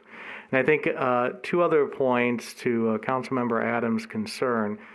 This consultant would be with a firm, which would be an architectural firm and a historic preservation expert. And to further leverage potential SHPO funds, we would pursue grant opportunities with the study. So with council direction here, we would have further conversations with SHPO about how to put this project forward, to put the city's best foot forward to accomplish these goals. And the second thing I was going to say is I do support this because we've taken on this responsibility of historic preservation, and we've committed energy in terms of our committee and an ad hoc committee, and that my concern is if we don't take advantage of these opportunities and sometimes expenses as they come up, 5 years from now or 10 years from now, we're going to be sitting and saying, what are we going to do about the water filtration building? And so that's my interest and concern, is that we do take action on this particular building. That's it. Anyone else? Councilmember Hoskins? Yes, thank you for explaining that a little bit more clearer than what I had thought. You were just going to use someone like Stantec, but if it's a historical preservation type company who knows what they're talking about, I think that yes, we should go forward with this. I do know this. People are still talking about, oh, let's turn it back and let's make it a brewery. I'm sure all the neighbors would just be thrilled to death to have a brewery there smelling that beer. I know how it smells. My husband used to work for Anheuser-Busch. So I think we need to move forward. I think this is a building we need to preserve. Thank you. So you're looking for a motion then for the study? Yes, a motion to add the additional $100,000 in the RDA proposed fiscal year 22 budget, in addition to what's already been identified for the Historic Preservation Restoration Project. And this is based on the guidance and feedback from the Historic Preservation Committee. And I do believe that this historic structural assessment, there's at least a template. I don't know if there are a set of criteria, but the National Park Service, who is in charge of doing things like historic districts or determining if they meet the criteria, this is a formal type of report, my understanding. It's not just, well, somebody went in and saw some things. There are specific areas that they need to address, which helps as we approach SHPO as well. Correct. All right. Anyone wishing to make a motion? We've got the study, and do we need the other, or? Well, the council had provided guidance before regarding the historic preservation, regarding the water filtration plant proposed restoration effort. So this would be just for the study. All right. Councilmember Bridges? Yes, I would like to make a motion, and hopefully I'll get this all in. To add $100,000 to the budget for the study on the historic water filtration plant preservation project. Maybe to make it more specific, the historic structures report. The historic structures report. Okay, I was going with the line item in the budget, but okay, for the historic structures report. And then in addition, what else? That's the only direction. That would be the motion. Okay. I'll second the motion. All those in favor? Aye. Aye. Any opposed? Thank you, Mr. Mays.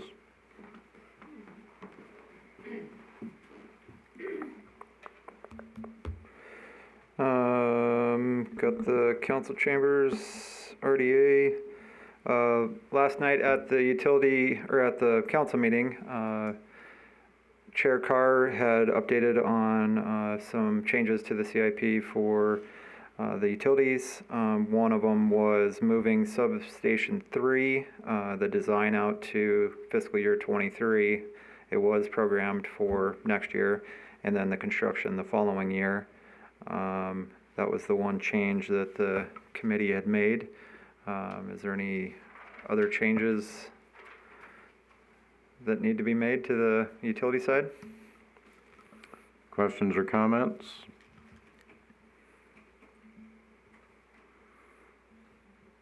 I had made mention of one of the projects that is within the utility fund for the work on the pipeline to nowhere. That's what, a 16 or 18-inch line that currently carries no water. It's not connected at either end, from what I understand. To put pressure reducing valves on that to control, I don't know, air, I guess, inside the pipe right now. That project probably never should have been done. The company that originally had provided the majority of the money that was spent on that doesn't exist anymore. And the company that had assumed the project from that had said, no, we don't need that pipeline. So that pipeline's put in. I don't see any point at this time in investing money in a pipeline that never should have been built in the first place. And I do understand, well, it's there, we could hook it up, we could spend more money doing all this stuff. It's unnecessary. And to put more money, it's kind of like the Stantec report that just stop the bleeding. And so I see no point in going forward with that project. Any questions or comments regarding that? Councilmember Adams? So just for clarification, there is no water in it, so there's no pressure to be reduced at this point, correct? Correct. And the money that's in the CIP wasn't for the actual installation of them. It's for the design of, I believe we're going to probably need 3 PRV stations along that line if and when it ever has water in it. Okay, I mean, I guess I'd have to agree for having this having just been built and having no identified use or need for it really to move forward with, if there's no water in it and no pressure that needs to be reduced before we even start taking those steps, I'm not sure that it's worth our time and money and effort right now. I have heard from the Water Division that there is some concerns over the existing line that's in use, that there actually was a leak, but further beyond where this new line is. But there is substantial pressure in that line, and at some point, that line is probably not going to be able to be used. So I do see a benefit in having the new line there. Yeah, not right this second, but it could be put in use. It could be tied into the existing line, or they could be run parallel, just taking some of the pressure and the wear and tear off of it. Mentioning there's a lot of pressure already built up in the current line, is there further pressure reducing elements that could be added to that to reduce that stress? Yes, I can't remember. I think there's only one on that line, but don't quote me on that. It's more in Dennis's wheelhouse. But yeah, that's pressure reducing stations could be designed and fit onto that line. You gotta kind of weigh the pros and the cons with that. Do you invest money into at least the stretch down to I-11, or do you flop it over to the new line and address that, because we know that one's going to last a lot longer. So that's another decision that would need to be made. Gotcha. And, you know, certainly if we're coming to a time when we're talking about end of life or end of, you know, general use, then certainly those conversations are merited. But also at this point, that water line goes nowhere near to where that serves. And so whatever we can do to prolong it and to make sure that the line that we do have that is servicing, providing service to people, that is maintained and kept up and kept in the best possible shape to, you know, maintain and extend that use of life. I think that's where the effort should be, because that's what's there and that's what we need to make sure it keeps working, as opposed to a line that's, you know, not even, you know, half the way there. So. Yep.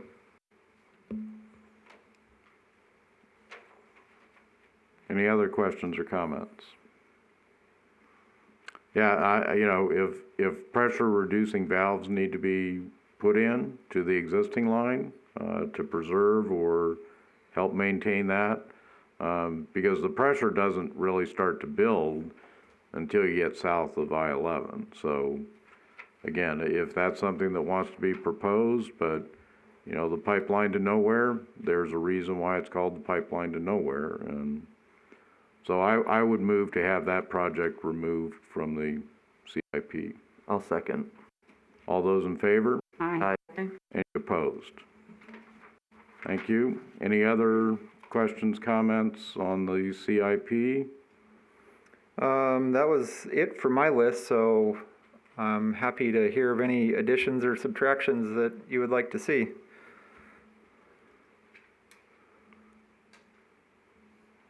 Anyone have anything? Oh no, Miss Lois already covered it. The security cameras for the park. Sorry. Yes. Just remember that one. Included in another project. Yep.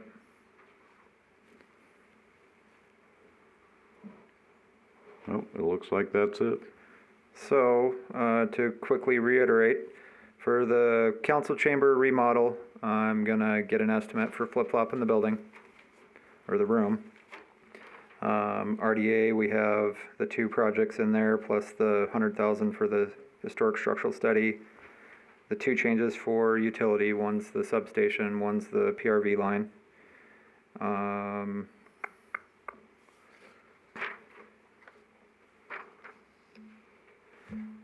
So if we are to make those changes, would you guys feel comfortable with giving tentative approval, knowing that I'm bringing back the council chamber remodel in a near future meeting?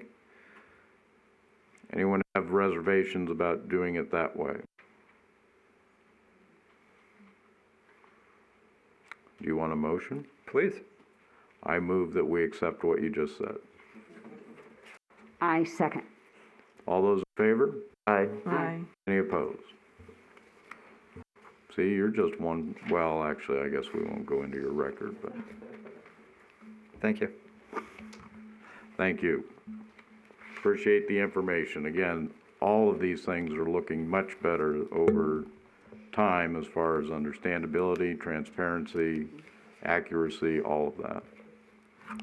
Appreciate it. Thank you. We can't be done, can we? Yeah, I knew there was something else. No, there isn't. No, we're done. Oh, So no. I guess we can have the call-in. The April 28th meeting? Well, based on, I guess, what we've heard. Here's what I would suggest. Okay. You'll be submitting the budget on April 15th. We have a council meeting on the 13th. Mm-hmm. What if we have an item on the agenda for the April 13th council meeting? And we will decide at that time because you should know just 2 days prior to submitting the budget if there's, and we'll just make a decision then on the April 28th meeting. And what would you want us to bring back on the? Again, just if you can give us a short presentation on whether you believe there are anything that's that fine. has not been addressed, and we would also have an opportunity to rethink things and Sure. see if there's anything that may have been overlooked. And a few things mentioned today I think might conflict, so we'll go back and compare all our notes, make sure that there's no issues there.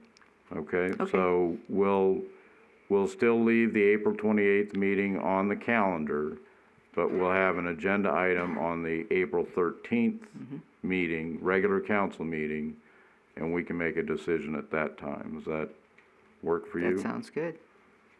Okay, anyone have questions or concerns? Mayor, so you're saying the same three agenda items that we had today would be on the 13th, correct? So that any of those funds that we might have an issue with could be discussed at that moment, at that time? Yes, we probably need to include them as agenda items to allow for discussion. You know, you may combine them or, again, I think what Councilmember Fold is getting at, the agenda item would need to be worded in such a way that would allow us to discuss the things that we've discussed here today.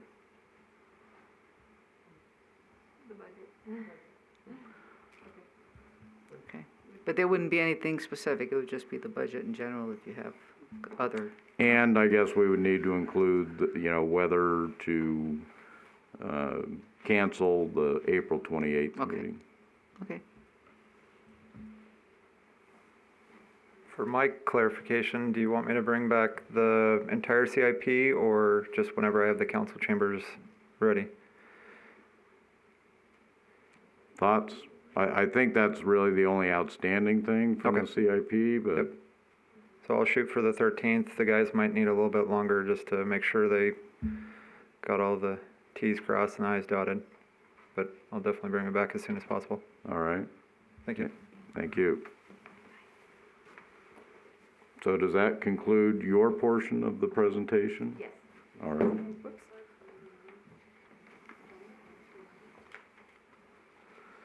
All right, we will then move to our final public comment period. Public comment during this portion of the meeting may be on any subject. The phone number to call is 702-589-9629. Speakers are limited to 5 minutes. And as always, please be concise and civil. Again, the phone number is 702-589-9629.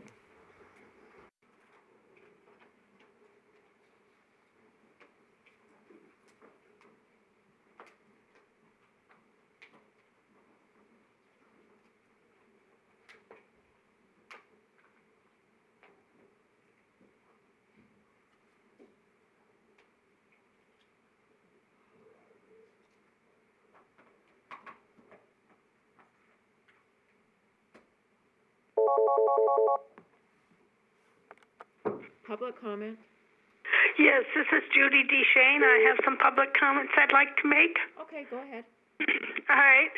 I would hope that any and all consultants we get, that as opposed to it being telling them what we want for a final, that we let them actually do the consulting. It seems like the last few years, the consultants' reports have come in with what the staff wanted as opposed to the best options that we could possibly have. So I would hope that we would do things a little differently than what we have been doing. The other thing is, I do like the idea of changing the amount or the configuration of the council chambers. As I am one of those partially disabled people, it does make a lot of sense, because even if you come in the back door, with how the dais is built up and that, it can be very difficult for some of us to get by there, even in its current configuration. And I would suggest also that if you build up the DS like it is now, why couldn't the staff tables be shorter and not as big, because nobody seems to use the whole thing anyway, and make them just 2 or 3 person tables and run them perpendicular to the council dais down at the floor level. That would also give more room, because there's an awful lot of dead space at the top of the council chambers where no one can sit, and yet it's just a lot of dead space between those big long tables and where the council sits. So it would allow for more people to attend and have room. And I think that's it for right now. But those were my suggestions as I was listening to what was going on. Thank you. Thank you. All right, the phone line is available. This is our final public comment period.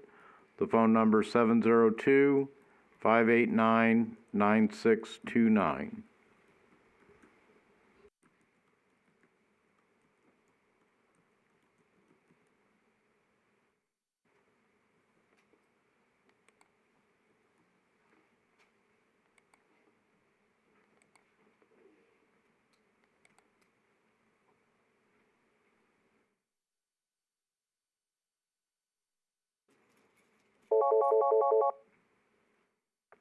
Public comment? Yes, Fred Volz again for public comment. Go ahead. Yes, Council, 2 comments I'd like to make regarding the deliberations today. The first is that one of the reasons city finances are so hard to decipher by the general public is the presentation of conflicting numbers. Today's support packet makes no clear indication that the consolidated tax revenues at 12/31/20 have now been boosted by $2 million since the February 10th finance materials published for that council budget meeting. Why wasn't that material change clearly stated and highlighted in today's support packet? Why are the numbers changing substantially, 3.6 million on February 10th to 5.6 million orally stated, almost 2.5 months after 12/31/20? The finance director offered no explanation. When finance presents new numbers to the public, they need to tie back to other numbers presented in the past. And secondly, it is hoped that council will reconsider its decision to support price increases for EMS. A significant piece of EMS service costs is the multiple fire personnel who respond. Those personnel will be paid regardless of whether there is one EMS call or 1,000 in a year, because they also serve as full-time firefighters for the city.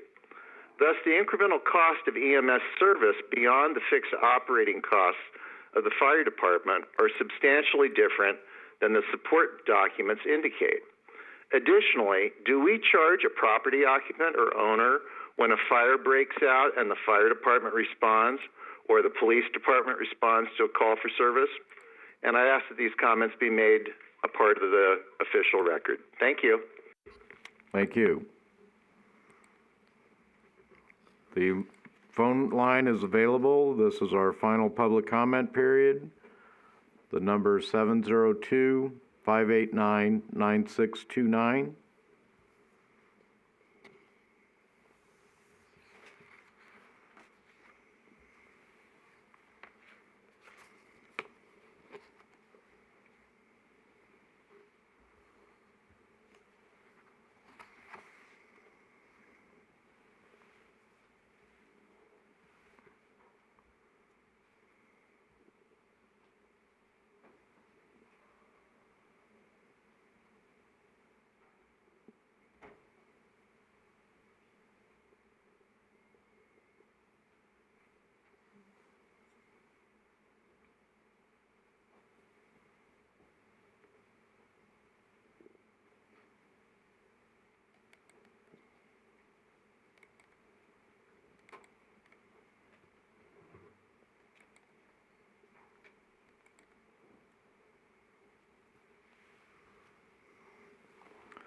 This is the final public comment period. Anyone wishing to speak may call 702-589-9629.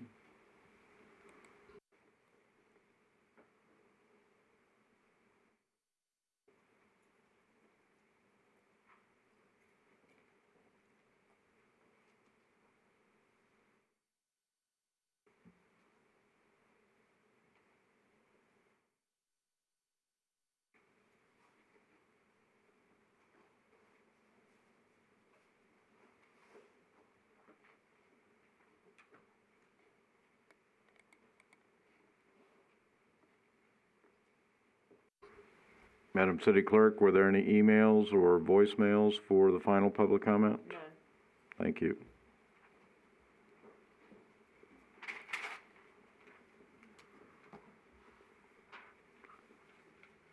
And this is the final public comment period. Anyone wishing to speak may call 702-589-9629.